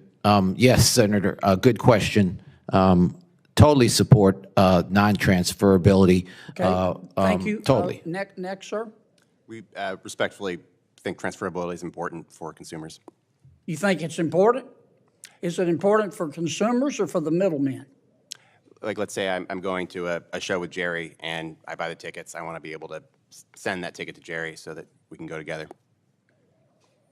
That's the exception rather than the rule. Yeah, it's certainly, I think there's interesting ways we could use. A few people may have to eat the ticket. They get sick, they can't go. But most people will think about that before they buy the ticket. Now, if you want to hold down prices, cut out the middlemen and the middlewomen. You want to cut out bots, make it non-transferable or transferable only at price, at face value. Couldn't a major artist, couldn't a Bruce Springsteen say, whose music I love, couldn't he say, look, I've got market power. I'm going to set this price for the ticket.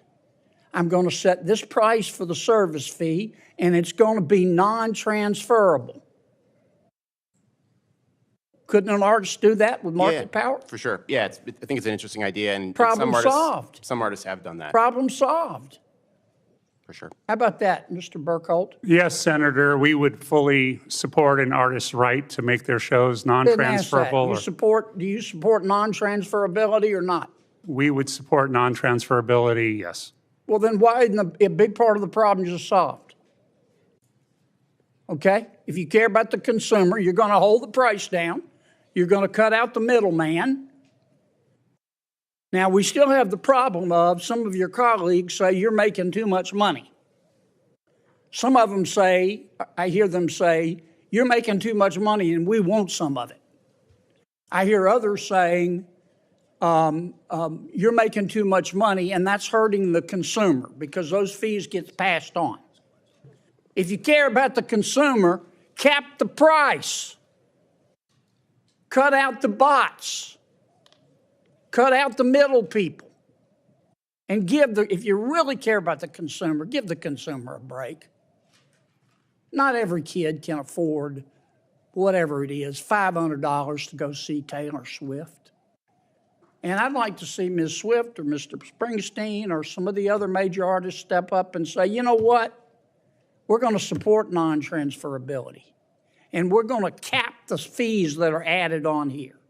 And we're going to make sure that the artist is paid a fair price. Everybody else can make a profit, but you can't make an obscene profit, especially the scalpers. If we do that, now we've done something. Now we've gone beyond how many lawyers can dance on the head of a pin and whether the FTC ought to be involved. And we know fully well that'll happen sometime in the next century. And whether something's a technical violation of the antitrust law, which we have to go litigate. Okay. My work here is done. Senator Hirono. Thank you, Senator Kennedy. Thank you, Madam Chair. I think that Mr. Nuzzo and Ms. Bradish, you just responded that you would not support non-transferability. Very briefly, could you explain why not? Well, I think it goes to a regulatory solution to something that should be a competition issue. If there were competition, if we solve the competition issue here, then customers will get what they want. So I think this is, it doesn't get to the heart of the matter, essentially. Mr. Nuzzo? Yes, thank you very much, Senator. It's a good question, and ultimately we would look at it in a couple of ways. One is a property rights issue. As an individual purchasing a ticket, I should have the ability to transfer that ticket at a market rate. Secondly, I would point to a statistic, I believe it was from a GAO report, that close to, if not, a majority of the tickets on the resale market are going for under the market value. So while I would, contend that, I'm not going to pay $500, let alone $5,000 to go see Taylor Swift, the secondary market allows, kind of artists like the band Lawrence who are selling to smaller venues and are growing, the ability to fill those venues, especially when those cases come where an individual is unable to use their ticket. So isn't Ticketmaster also in the secondary market? I believe the largest secondary market is StubHub, but I do believe Ticketmaster is either building or growing a secondary. So I'm surprised that Mr. Berchtold says that he would definitely support non-transferability. Nothing is simple. Mr. Lawrence, as you sit here, can you tell me, what you hope will happen after this hearing? Yeah, it's a great question. I think that we have a few specific things that we would just love to see changed in the industry, however we're able to get there.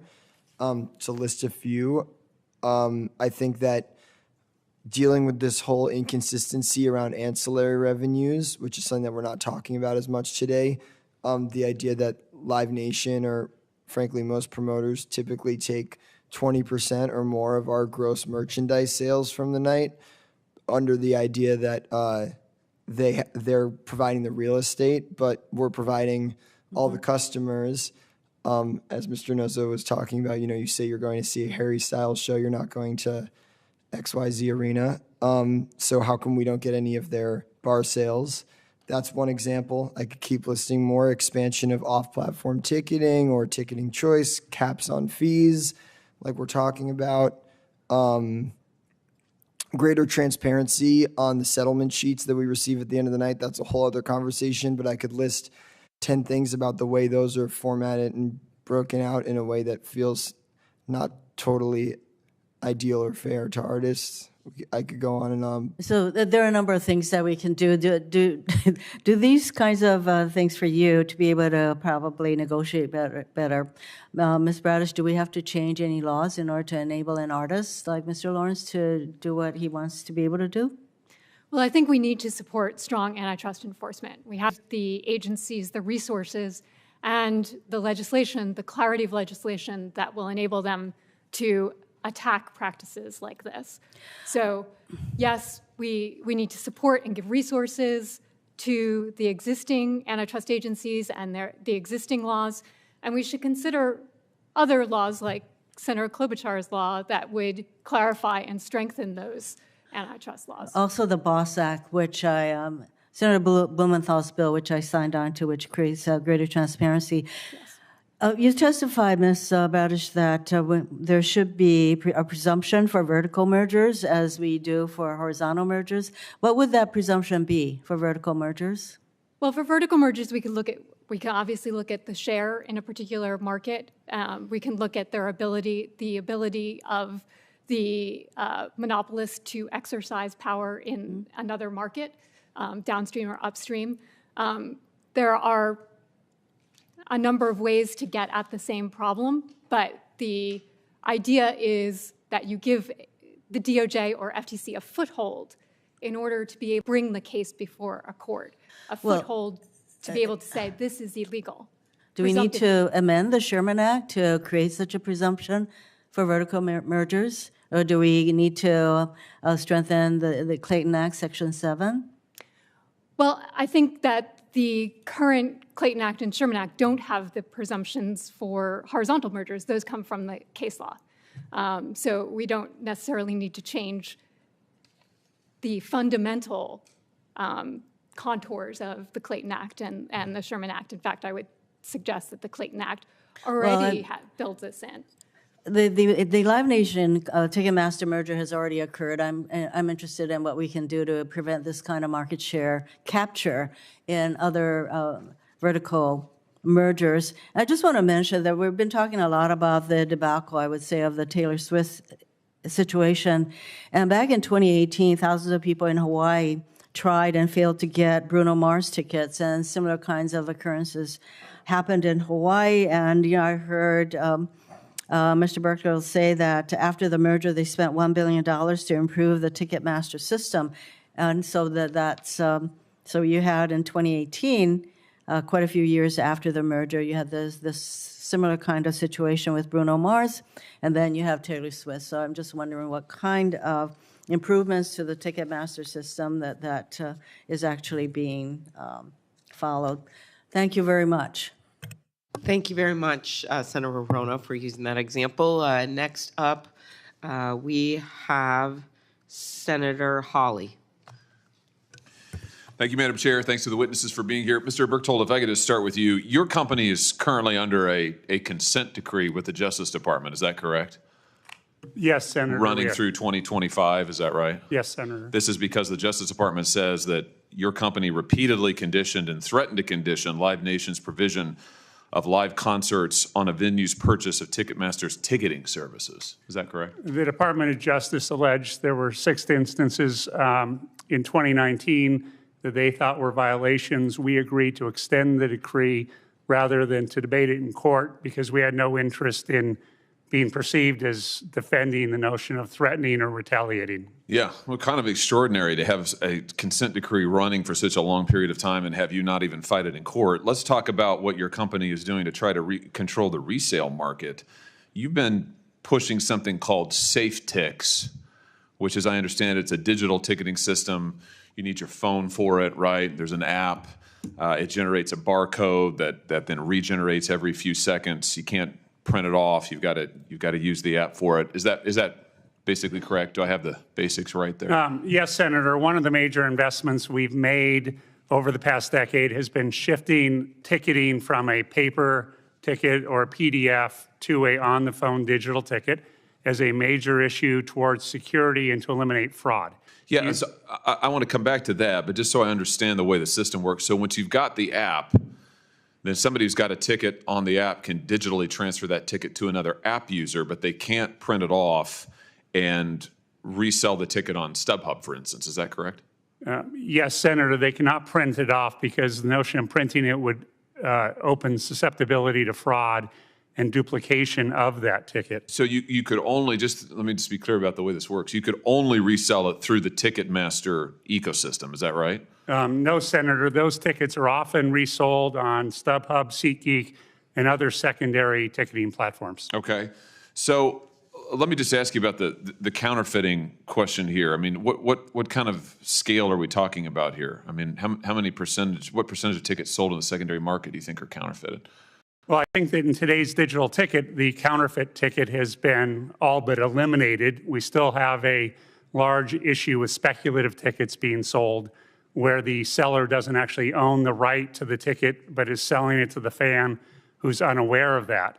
But the old issue of having a PDF photocopied multiple times and resold has been eliminated. How does the resale of the SafeTix, how does that resale with another entity, let's say StubHub, just for illustrative purposes, how does that work? How can I, if I had a SafeTix ticket, how could I resell it on StubHub? You could list your ticket on StubHub. There would be a buyer. The buyer would buy the ticket. You would transfer that ticket to the Ticketmaster account if it were a concert, if it were an NFL ticket, to their StubHub account. Do you have any plans to restrict the resaleability of digital tickets through third-party entities like StubHub or others? We have no plans to restrict that transferability. We do believe that the artist should have the right to set the rules, as we were discussing earlier, in terms of the nature of the transferability. We believe there should be no difference between the rules that we, Ticketmaster, follow and what any of the other platforms can do. So let me just ask you about the transferability question. Why is it good for consumers to limit transferability? Why, I heard your exchange with Senator Kennedy. I don't understand why it's a good thing for the ticket buyer to not be able to resell her tickets or his tickets. Senator, I think that tickets in concerts in particular are a unique animal in that those tickets are often underpriced by the artists because they want to deliver value to the fans. And that creates the opportunity, a $5 billion a year opportunity in the United States for the industrial scalping of tickets using bots to unfairly gain possession of those tickets, illegally gain possession of those tickets, and resell them on the secondary. So the transferability comes into play as part of the discussion, or this comes into the discussion on transferability, given that illegal activity that is enabled by ease of transfer. But are there other examples of markets, ticket markets, where we limit transferability in that way? Senator, I'm not aware of other markets where you have such a substantial arbitrage in the value. Yeah, it's, I mean, you can't do it obviously with movie tickets, let's say. I mean, those are freely transferable. I just worry about the effect on consumers and prices. If you tell a consumer who buys her ticket that she can't then turn around and sell it, I mean, you talk about a market intervention, that's a pretty significant one. I understand why the artists would like it. I certainly understand why you would like it. It's not clear to me why it's good for consumers. Yes, Senator, I think we believe it's good for consumers because it would mean that the consumers could buy all of those tickets rather than having what is often 20 to 30% of concert tickets purchased by scalpers using bots and put on the secondary market directly. Let me just, Madam Chair, I know I'm over time and Senator Cruz wants to ask questions. Let me just really quickly here ask Ms. Bradish if I could. I want to come back to this consent decree extension that's now running out through 2025. What DOJ alleged in 2020 was pretty significant. They said that there had been violation of the earlier consent decree, that Live Nation had retaliated. They'd violated the plain language of the decree. It's not normal, is it, for antitrust consent decrees to get extended like this after violations are identified? Am I correct? That's correct. So what do you think's going on here? Well, I think it certainly shows that the problem that they anticipated in 2010 has come to pass in 2020. It means that Ticketmaster Live Nation is a monopolist whose conduct needs to be supervised. I don't think that this changes their incentives, so it makes it very difficult in the long run for DOJ to actually supervise it. You don't think it changes Live Nation's incentives? You're Right. saying? I mean, Yeah. their incentives are still to bully. Right. Other- What should happen then, in your view? A structural remedy. There should be a spinoff. There should be disintegration of the vertical integration. Very good. Thank you, Madam Chair. Very good. Thank you, Senator Hawley. Before Senator Cruz, Senator Tillis was here first. Thank you, Senator Tillis. Thank you, Senator Klobuchar. Mr. Lawrence, don't lose sight. Do you want to do nothing with me? And let's see, what's the other one? Oh, it's not all about you. Sounds like you've been eavesdropping on conversations among senators as an inspiration for those songs. Thank you. That's what it's all also, based. just want to point to the fact we're looking at, I think, at the time anyway, the youngest member of the Songwriters Guild after you helped your dad figure out how to deal the Miss America pageant or revise it for the purposes of that movie. Something like that, yeah. Let me ask you, first off, on the issue of transferability, I'm a Ticketmaster user. I'm a season ticket holder for the Carolina Panthers. It seems to me that I like the idea of an artist being able to do that. Maybe that's what Taylor Swift should have done because it would have probably avoided the situation we had there. But I think a broad brush policy on non-transferability has all kinds of problems to the point that Senator Hawley made, and I could think of other ones. I also think when we talk about scalpers, there are scalpers out there, but there are also people that are speculating on the market being able to demand a higher price. That sounds like a free market principle I don't want to get too far ahead of. So I think we have to be very careful when we talk about things like that. Mr. Berchtold, I'm trying to, clearly Ticketmaster and Live Nation are in the crosshairs. So can you give me two things? I was also prompted by the discussion you had with Senator Blumenthal. One, tell me what you're doing to address what you think, whether or not you believe they're valid, you can see forces working against you. What specifically is Ticketmaster and Live Nation doing to prevent Congress from doing something to you? Well, thank you, Senator.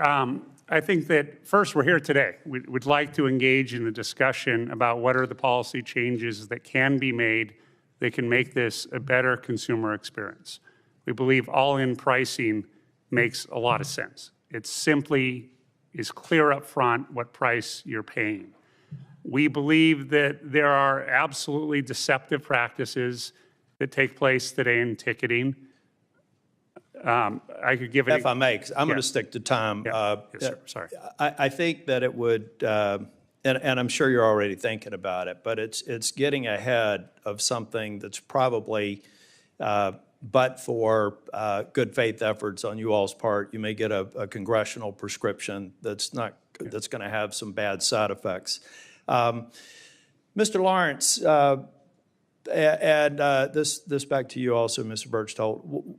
Is there a mechanism now to where Mr. Lawrence knows exactly what the underlying transaction for a given performance or given production resulted in? In other words, can he get, at the end of the day, I think they set a price at $30 for one venue.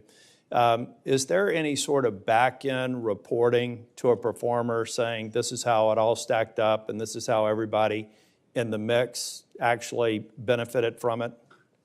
I mean, do you have that sort of transparency today? At the end of the day, we're given a settlement sheet, but that settlement sheet gives us, the base price. So it would be that $30. But I would also add that I mentioned earlier about a thing called facility fees, where not only does the settlement sheet not show the extra $12 that might bring it to 42, it'll sometimes even say like 27, even though the price was 30, because the venue's also just sort of arbitrarily taking an additional $3. So the sheet we get says the tickets were sold for 27 rather than 30 or even 42, which feels a little bizarre to me. Yeah, I believe that the general notion of the settlement is correct. If Mr. Lawrence and others are not getting the rate card on the service fees up front and having that made available to them, that's a problem on our end that I'll look into coming out of this. It seems like that needs to be there on the front end. I agree with that, and I think that there should be total transparency that Mr. Lawrence has. If there's a facility fee, he should know what that is. I think that's fairly standard practice. Again, we represent a minority of venues, but I think that the full transparency should be available to Mr. Lawrence and others in his position. Mr. Newso, in the remaining 20 seconds, what do you want to say?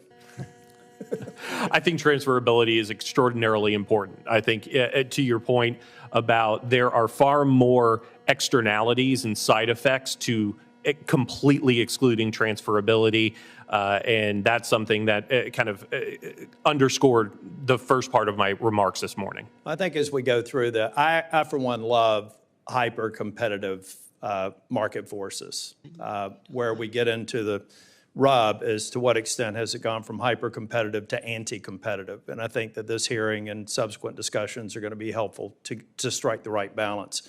I'm probably somewhere in the middle, not necessarily pulling for either team, but I do think that there's work that we need to do here. Some of it has to be self-regulation from the entities playing in this space. Thank you, Madam Chair. Thank you very much, Senator Tillis. Senator Cruz. Thank you, Madam Chair. Thank you to each of the witnesses for being here. I think this is an issue that impacts a great many families. Whether you go to sporting games, I go to a lot of sporting activities, or whether you go to concerts, or whether you go to plays, families enjoy going out. They enjoy entertainment. And going through the process of getting a ticket can sometimes be gratifying and a lot of times really frustrating. I start from the principle that free markets are good, that if you want to have goods and services delivered to consumers, that free and competitive markets are the most effective way to do so at the most price competitive levels. I also start from a principle that monopolies are bad, that monopolies historically have hurt consumers, driven up costs, reduced options, and made the consumer experience markedly worse. I also would make an observation that in the big tech sphere in particular, we've seen monopolies being willing to be particularly abusive. I want to start with a question for the witnesses, and Mr. Gretzinger, I'm going to start with you and just ask, in your judgment, is Ticketmaster a monopoly? Unequivocally. Mr. Mickelson? Yes, sir, without a doubt. Mr. Nuzzo? Yes, absolutely. Ms. Bradish? It's certainly acting like a monopoly. Mr. Lawrence? I'm not sure. Okay. So, Mr. Berchtold, do you agree with the other witnesses on this panel? We absolutely believe the ticketing business has never been more competitive. We believe that fact is demonstrated by every venue renewal that has multiple credible offers in a bidding process. So are they just making it up? Why does everyone else perceive you as a monopoly? Where's that coming from? I can't speak to all of their motivations on their points of view, but I think that if you simply look at what is the market power exercised by venues, which is perhaps not fully understood in our business. How about on the ticketing side? What % of the market do y'all have? I would estimate, depending on how you want to count what's in the market, between 50 and 60%. 50 and 60, and depending on how you count it, does anyone have a markedly different measure of that? Yes, sir, Senator. They have 87% of the ticketing contracts at the NBA and the NHL arenas. They have 93% of the ticketing contracts at the NFL stadiums. Those are the most important venues. You cannot include, if he's including, he's including, it's, yes, I'll stop there. And can I fairly blame Mr. Berchtold for the Texans having such a lousy season and the Rockets having such a lousy seasons and the Cowboys just losing? I mean, but the Astros did win the World Series, so I have something to cheer about. But I guess I can't blame you for that, but I recognize the frustration. Let me ask you, Ticketmaster's dominant position in the marketplace, how does it hurt consumers? Mr. Gretzinger?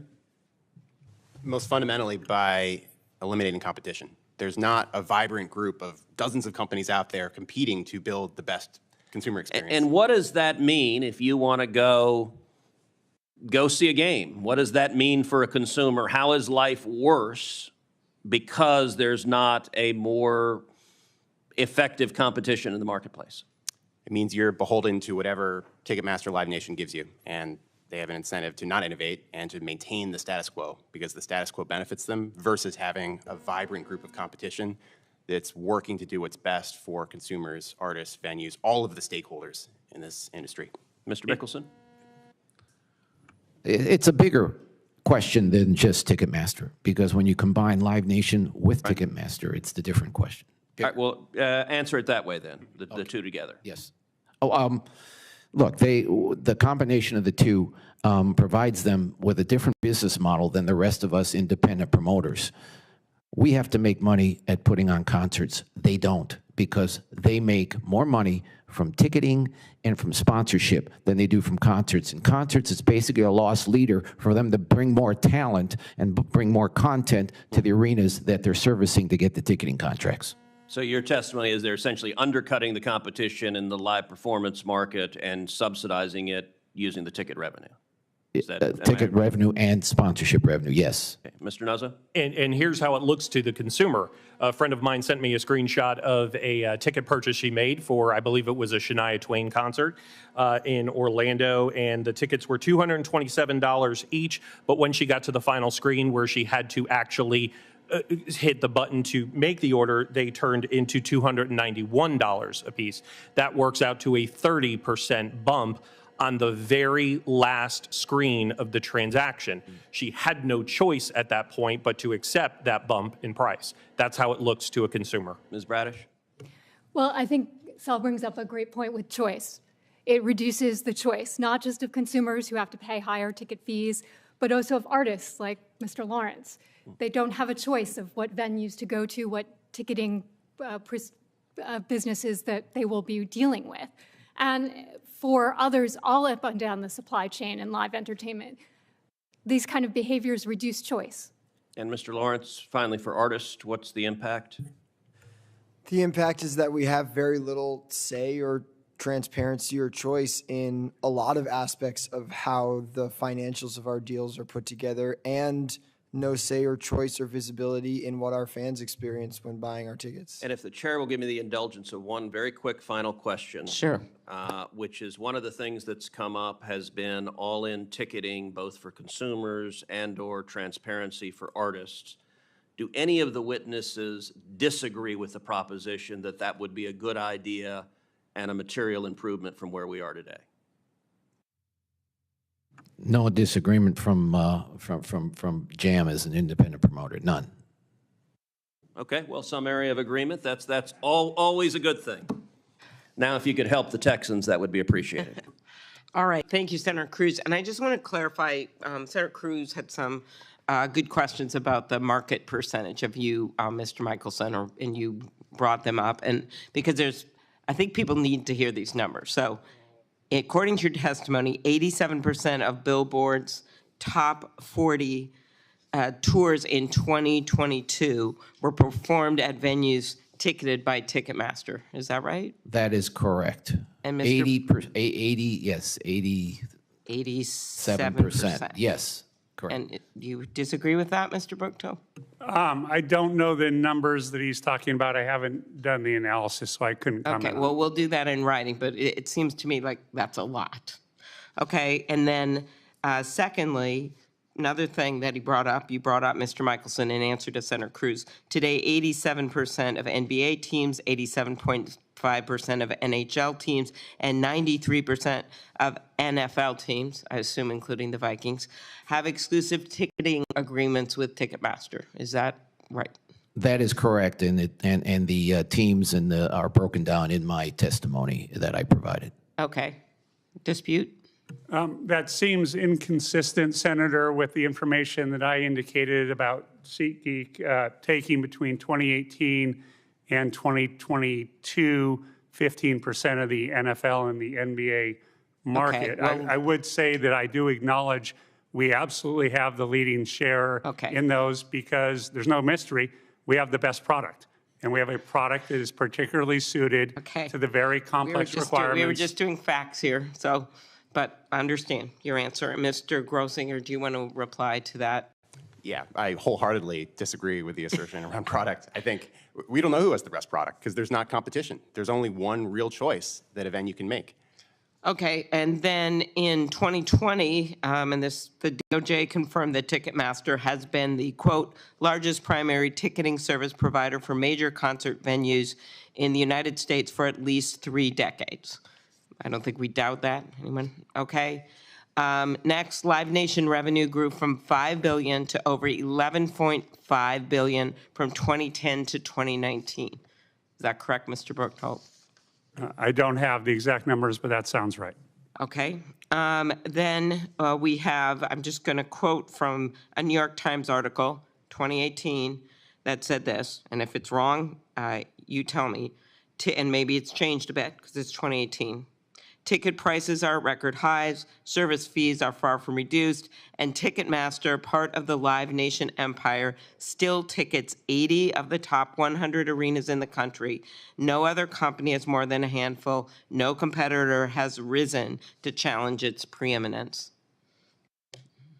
As I indicated in my comments, I believe you said that was 2018. Between 2018 and 2022, SeatGeek in particular has been very effective in winning major NFL and NBA clients. Okay, but do you know, Mr. Grossinger, if we're like 5 off for the number of arenas or what we are Small here? percentages.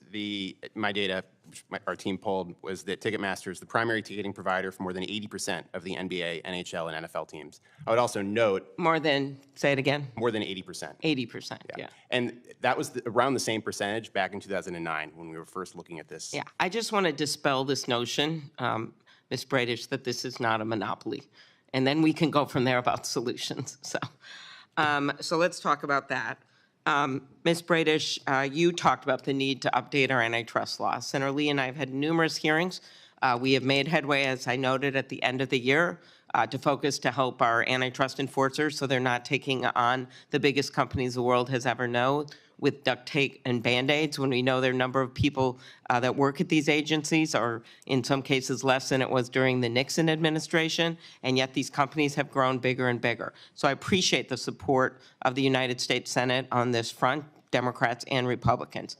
Now we have to go to the next step, which is, albeit harder. We have some specific things we're all working on tech, when it comes to issues like ticket prices, but the issue here is that we've seen a narrowing of our antitrust laws, and that's why I think for both discriminatory conduct and mergers, we need to step back a bit, as a number of us have on this committee, and look at some changes. They don't have to be exactly the changes each person wants, but could you talk about the importance of making it easier to enforce these antitrust laws when we have seen 75% of the industries in our nation, from cat food to caskets, see more consolidation? Yeah, I mean, in particular with respect to vertical mergers and monopolization Section 2 cases, case law has narrowed and narrowed and narrowed the window for the enforcers to go after this kind of conduct. So anything that will open that window, that will give an opportunity for the enforcers to actually get at this conduct and this kind of merger activity is going to be what we need to restore competition. Okay. Anyone want to add to that? Okay. Some of today's witnesses we know have raised, and we really appreciate all of you, concerns about ticketing, especially you, Mr. Lawrence, with some very practical things. It would be great if some of these kind of smaller things that are difficult for you to deal with just got resolved after this hearing. We love that. Shows we did something for the day for a change. So that's great, but I think we all know, as Ms. Bradish has been pointing out, and as Mr. Michelson and Mr. Grosinger and Mr. Nuzzo have been pointed out, these things are sometimes bigger than that. And let's get what we can right now, but there's bigger things. So one of the things we've heard complaints about is so-called drip pricing, when the consumer doesn't see the full price of the ticket, including fees up front, and has to wait until near the end of the transaction process to get the final price. This is what was just pointed out, right, Mr. Nuzzo? Yes, correct. Okay, very good.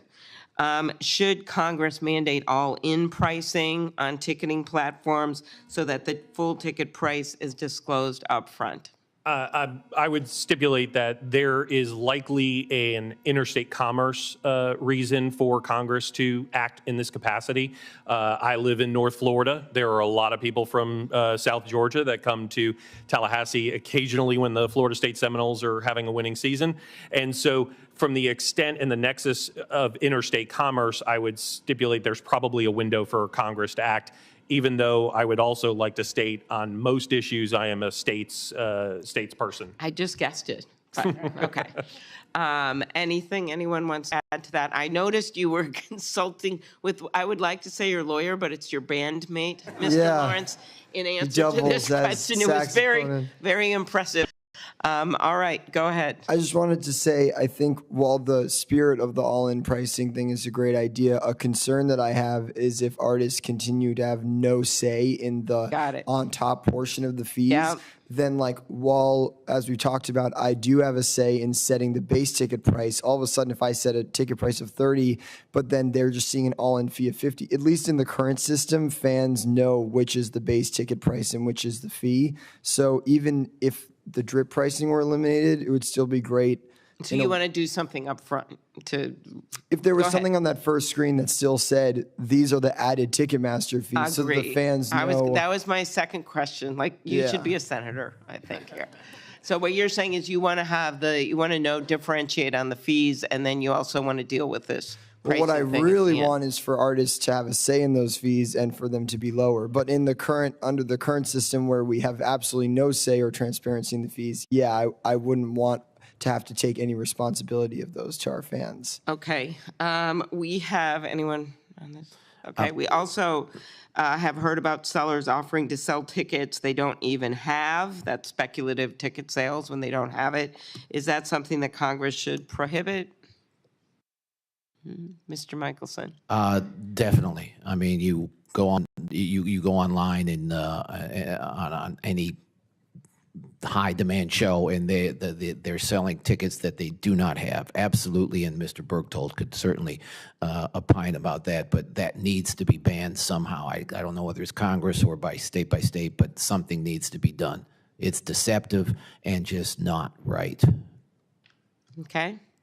Then I know you, Ms. Bradish, talked about this idea of spinning off companies. We've all seen that as a remedy that would most likely be coming from the Justice Department. So all we can do here is put forward the evidence, and these are sworn testimonies back and forth under law so that the Justice Department can look at this discussion. But clearly this is something that could be looked at, because I think we can legislate on some of these things about pricing.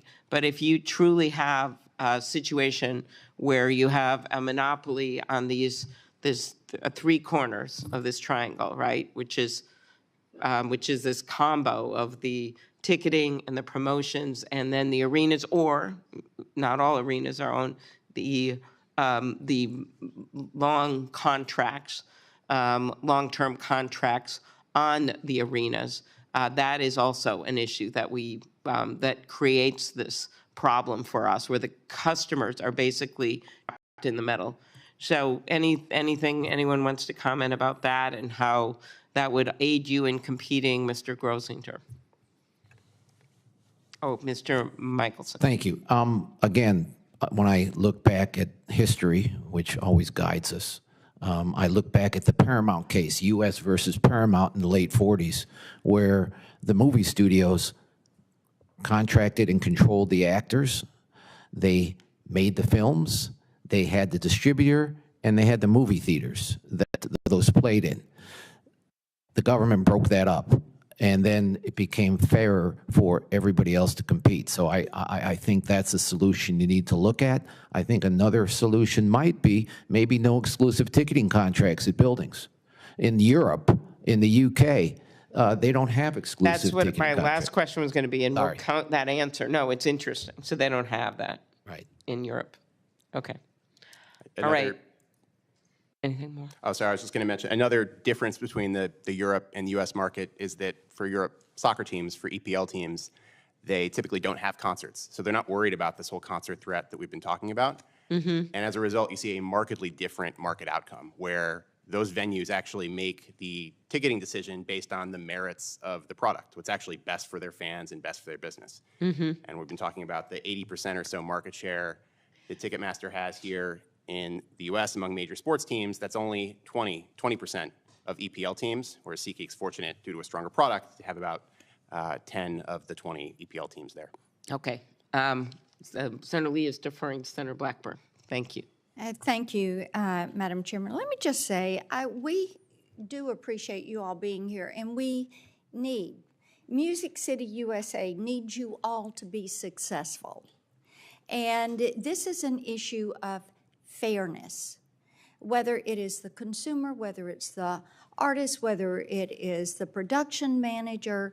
This is an issue of fairness. And right now, we have a system that is not fair. Now, I want to pick up on the issue of spec tickets. And Mr. Berktold, you and I discussed this a little bit yesterday. And you mentioned the Madonna tour, that already there are tickets available on the secondary market. This is pre-sale, pre the window opening. You have Zach Bryan, who is not working with you but on his tour, but you said the secondary market has those tickets. Well, as I thought about this last night and thought about our discussion and worked on my questions, I thought, why is it that these secondary markets are so brazen that they would go ahead and put these tickets up for sale? Doesn't make sense, does it? But you know what does? What it does is raise the question, is it that the bots have become so aggressive and so certain that you're not going to do anything to them, that you're not going to shut them down, that they just move forward and advertise things they have not yet purchased because they have figured out you will not call the FTC. You will not report them. You have not built the kind of cyber safeguards that are necessary to protect the consumer, and you are building a treasure trove of information on these consumers. I bet you even have a marketing arm that takes all that data. You know somebody is partial to some certain type tours, and then you're marketing back to them, sending them notifications. But let's talk about this. Why is it that you believe these sites have moved forward with advertising tickets that they have not yet purchased? Why are they so confident? Senator, I agree with your assessment that those markets that put up Okay, you agree tickets- with my Yes. assessment, Yes. sir. Yes. So what are you going to do about this? Are you going to strengthen your protections so that these bots cannot get in there? You know, you told me yesterday, let's talk about this a little bit. You told me yesterday that you have a difficult time deciding what is a bot and what is a consumer. So why is it that you have not developed the algorithm to sort out what is a bot and what is a consumer? Why is it that the bank can do it? As I said earlier, why is it the local power company can do it, but you can't? Yes, Senator, we're continually investing in advanced bot detection. It's an arms race. There is so much money how at much stake. have you invested and what is your timeline for securing your site so that consumers know their data is secure with you? When are you planning to have this done? Yes, we've invested over $1 billion over the past decade. In addition to specific technology to stop bots, we've developed products such as Verified Fan, which is intended. Okay, as we talk about Verified Fan, why is it that that data is not protected to the point to prohibit these incursions and these hacks coming in to that information? And as you have pre-cleared these individuals and cast them as verified fans, then what are you doing to protect their information? How do they know that their information is secure on your site?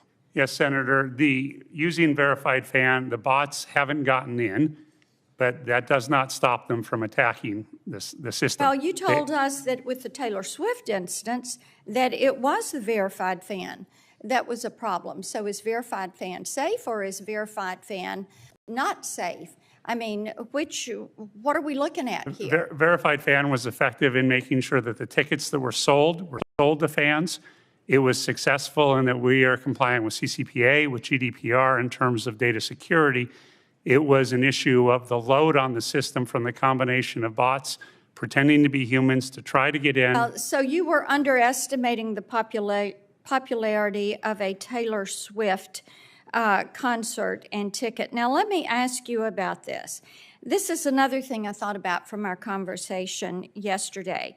You said that the only course of action for Ticketmaster in identifying a buyer is a bot is after the transaction is completed. You said you couldn't tell until after because I discussed with you how some fans will have tickets in their cart and then during the checkout process, the tickets leave the cart. And I asked why you wouldn't empty the cart of the bot. And you said, well, it's hard to figure this out until the transaction is completed.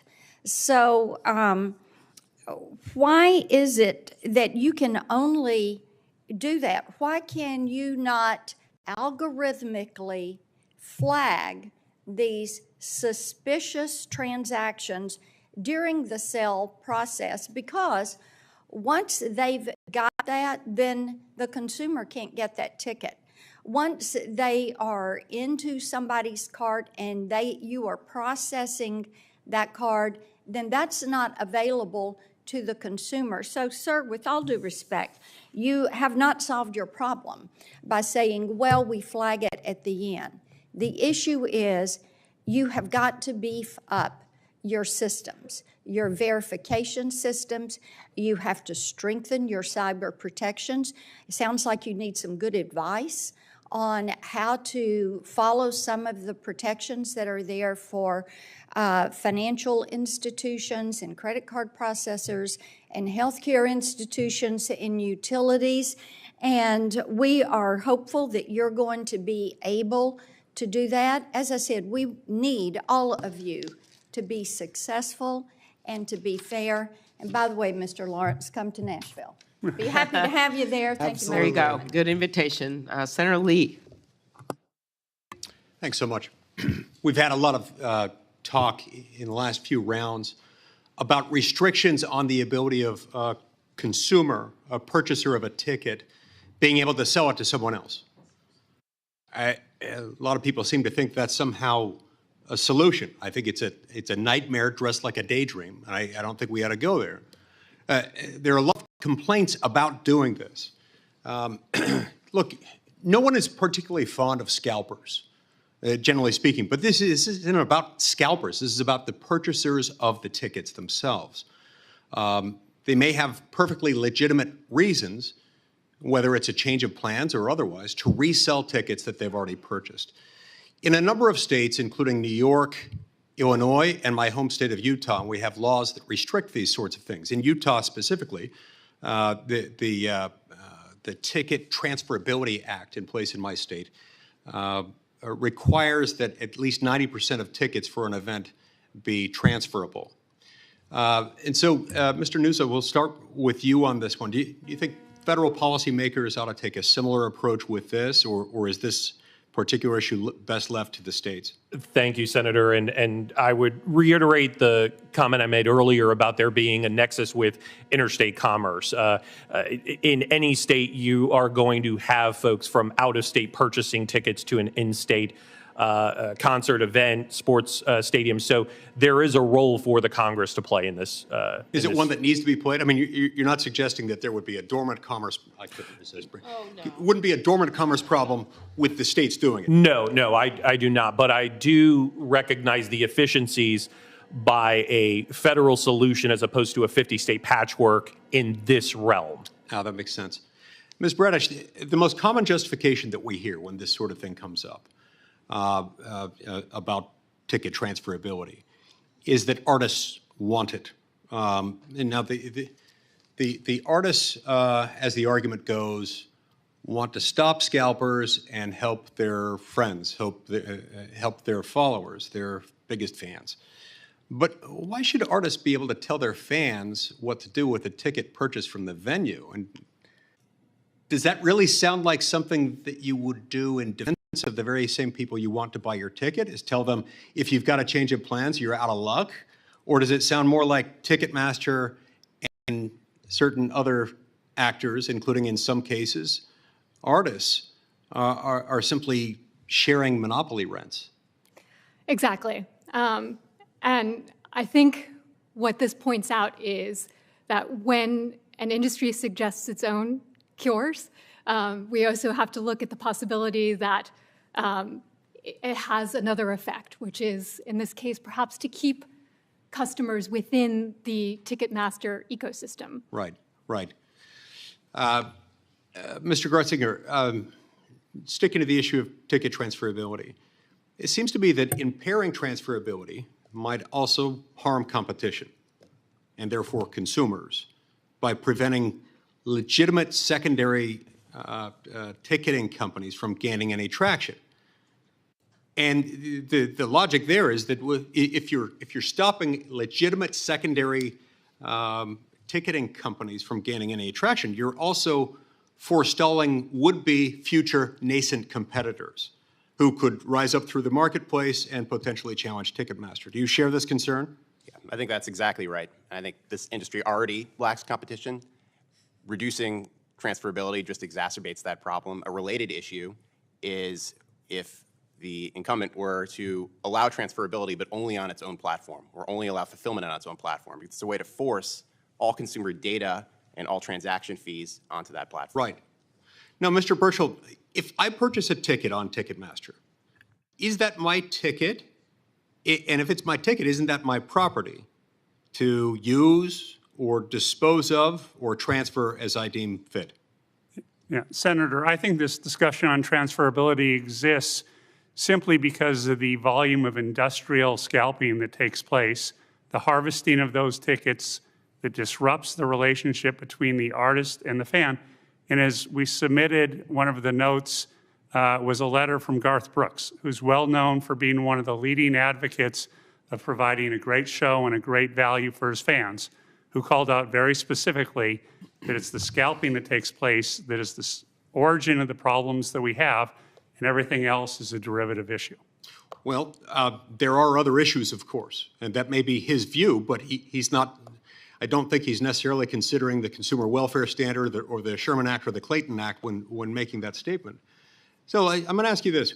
Will you, on behalf of Ticketmaster, right now to offering fair, reasonable, non-discriminatory API access to legitimate secondary ticketing services to facilitate the safe and easy transfer of tickets without limiting customers to the Ticketmaster app? And if not, why not? Senator, first, we believe that the artist does have the right to set the rules by which ticket transfer takes place in today's environment with the high volume of scalping. Second, with digital tickets, there needs to be the maintenance of a digital right master that is held centrally. And as part of fraud prevention, we're not going to put that out in the wild to enable fraud. I'd like to get Mr. Grutzinger's response to that and also ask Mr. Grutzinger to just talk about how competition with Ticketmaster has impacted innovation in the ticketing space. The NFL provides a great counterexample to that, where the NFL has created an ecosystem where ourselves, Ticketmaster, and StubHub all compete. Those open APIs exist, and it works really well for NFL fans. There's no technical reason, there's no master manifest reason that couldn't exist in other venues. It's just a business reason that it doesn't. And I'm sorry, I forgot your other question. Just tell me how competition with Ticketmaster, how has competition with Ticketmaster impacted innovation in the ticketing space? I think it's severely. I'd love to have a ton of brilliant, vibrant developers and companies trying to make better solutions, I would love that this bot issue we hadn't been talking about for a decade because so many people had been competing to build a better mousetrap that it didn't exist anymore. And unfortunately, that's not. So the absence of competition has stunted it. To the extent you're able to see some developing semblance of competition, how does or how will or how would that impact innovation in the ticketing space? Yeah, what makes it really hard for us is, we are trying our darndest to build the absolute best ticketing software on earth and make tickets more accessible to fans, get more people to go to events. We believe we have that. We'll then go to a venue and try to bid competitively, and they make a choice against what is the best technology because they are afraid of losing concerts if they don't choose SeatGeek. And I think while that underlying reality exists, it's going to be very, very hard, if not impossible, to have a fair, vibrant, competitive market. Thank you. See, my time's expired. Thank you, Madam Chair. Very good. Senator Hawley. Thank you, Madam Chair. Mr. Berchtold, if I could just come back to you. You told me in our last exchange that a safe ticket, a digital ticket with Ticketmaster, could be sold elsewhere on StubHub, for example, right? Am I remembering correctly? Yes, Senator. But what you didn't say, but which is, I think, deeply relevant here, is that in order to get that digital ticket, the person who buys it has to come inside the Ticketmaster ecosystem, correct? They've got to get the Ticketmaster app because it's a digital Ticketmaster ticket, yes? Yes, that is the same standard if I buy a ticket on from a venue that SeatGeek is the primary ticketing provider for. If I want to buy a ticket on Vivid, I then have to have a SeatGeek app in the same way. Well, this is a huge advantage to you, though, is it not? Because if you are forcing any buyer, and we're talking about the resale market here, just to be clear. In the resale market, you're forcing any purchaser to come into your ecosystem to sign up. And I noticed, by the way, that you advertise this from your own website. You advertise that one of the advantages of the Safe Ticket digital ticket is that it will allow event owners to communicate directly with event attendees, including those who buy their ticket through resale, and allow them to engage with the attendees after an event is over. In other words, you're talking here about data. You're selling effectively the data of all of these people who have not bought direct from you. They want to buy on the resale market, but they got to come into your ecosystem, give you their data in order to get this ticket. That's tremendous advantage to you, no? It is, Senator, it does not quite work that way. It is our policy that if an account is established solely for the purposes of receiving a ticket, we do not use that data for purposes of marketing. So wait a minute, they can't communicate. When you say on your website that anybody who has a safe ticket, that the event owner will be able to engage with them once the event is over, will be able to offer personalized food and beverage and merchandise offers, that's not true? In the context of the event itself, I believe there is some ability to reach out to connect with those fans. Once the event is over, you say? Yeah, Ticketmaster does not use that data for marketing to individuals. Well, how do they contact them once the event is over? That copy may not be accurate, sir. This is on your website. Yeah, I'll have to look at it. This is how you're advertising your digital ticketing to folks to event owners. Yeah, I'll have to take a look at that. It does not sound accurate. Well, what it sounds like is a data industrial complex. I mean, that you, a monopoly, are now forcing in the resale market. You're using your monopoly on the front end to create a monopoly in the resale market where you're forcing everybody in the resale market to come into your ecosystem effectively. Of course, you also have your own resale platform. So, I mean, basically, if they're going to have to come into your ecosystem anyway to get a ticket that they bought on StubHub, why even go to StubHub or anywhere else? Why not just come to you directly, right? I mean, this is how monopolies work. You leverage market power in one market to get market power in another market, and it looks like you're doing that in, frankly, multiple markets. You're doing it in the resale market. You're doing it with data. Mr. Grotzinger, you're nodding your head. Am I right about this? Yeah, very much agree. Just explain to everybody why that's significant, because you commented on this just a second ago. You said that if you had a player who could force everybody onto one platform and all consumers to put their data into one person's platform, we'd have a big problem. Isn't that what Ticketmaster's doing effectively? Exactly, and it stifles competition completely. We were giving the StubHub example earlier. Mr. Berthold gave the example of the StubHub seller having to then transfer on Ticketmaster. The reality is that recipient needs to create a Ticketmaster account, download the app, sign in. Basically, they're forced to sign up to Ticketmaster just to receive the ticket that they bought on StubHub. Yeah, it's when you think about it, it's really something. You're forcing everybody who just wants to get this ticket on the resale market, who hasn't bought from you, Mr. Berchtold, to begin with, you're forcing them to become your customer in order to take possession of this ticket. I mean, that's really something. I mean, hats off to you, I guess, for being innovative and using your monopoly. But I have to tell you, from a competition standpoint, this really, really worries me, because this looks like a way to, again, further leverage your market power in one market to expand it into other markets. And I just don't see how consumers win out of this exchange. Thank you, Madam Chair. Very good. Thank you. Well said, Senator Hawley. Do you want to have a closing statement here, Senator Lee? I think we end as we always do with the two of us. Please go ahead. This has been a really helpful hearing. I've appreciated each of your comments and insights. And it is the first time we've ever held an antitrust hearing with a band member rather than a lawyer accompanying a witness. And so thank you for coming as well.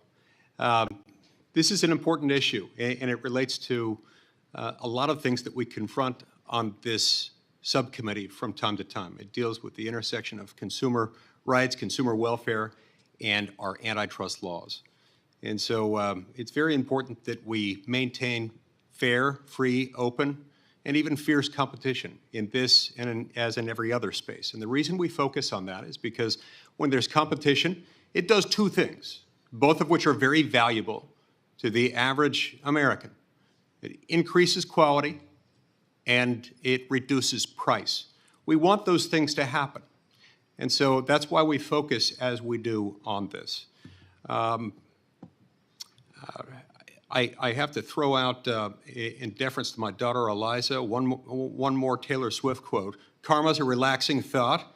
Aren't you envious that for you it's not? That's all I've got to say. Thank you. Well, thank you, Senator Lee. I'll throw out one other one, and that's when I believe she said to you, if you don't do a hearing on this, I'm going to call Amy Klobuchar directly. Is that possible? Okay, very good. All right, so I want to thank all of our witnesses. I think this was a good hearing because we had senators both sides of the aisle making very valid points about competition. It may have been a coincidence it was the first hearing of the entire Congress, but maybe not, because one, it was bipartisan, good sign for the Senate. Two, it was about competition, our economy that goes way beyond the ticketing industry. As I pointed out, 75% of the industries in this country, we've seen more and more consolidation. We have an active Justice Department now and FTC. We have provided them funding because we actually know they bring money in when they do their job. But mostly, this is also has been reflected in so many of my colleagues' comments about fans. It is about those events that bring us together, and especially as we come out of this pandemic and come out of our 300 million plus silos, people have loved going to see live music again, to see live concerts, to be part of that experience. And one of our goals here, regardless of what state people are from or what party that they belong to, is to give them that experience, Mr. Lawrence, to make them feel part of a fan base and part of something that makes them feel good or makes them think about the lyrics to a song or makes them just rejoice in being part of our arts and part of our culture. So that's why you've seen this tremendous turnout here. We are very interested in actually doing something and not just throwing popcorn. I think you know we have been respectful throughout this hearing. And I think part of that is our desire to actually move on this issue. As I've noted, even getting the public's attention on this, and we know we thank the fans that may be still outside, we hope still watching on C-SPAN. I thank them for keeping this alive. And I thank all of you for your work in this important industry. But the solutions are there for the taking. Some of them are smaller things that can be done right away. Some of them are things that the Justice Department may order as either part of their oversight with the consent decree or new investigations or new outcomes, some of which have been discussed here. Some of them are things that we can do right here. And of course, we're always going to have some disagreements in this body. I don't think you're surprised over what the best course is. But there is some general agreement on some of these ideas when it comes to pricing and transparency and the like. And finally, our job is oversight and making sure that our agencies that actually do the work are funded so they can do it. And I'm proud of the work we did at the close of last year to do that. So with that, we're going to keep the record open for a week. I want to thank our staff for their work on it, and in particular, Mark and Avery and Kagan, who are behind me, and also Senator Lee's staff for their work on this, as well as Senator Grassley's staff over the many years on this issue, Senator Durbin for allowing us to have this hearing when we don't even have the subcommittees formed yet, so we can get working on this right away. So with that, the hearing record is going to remain open for 1 week until January 31st, 2023. Thank you very much. Hearing is now over and adjourned.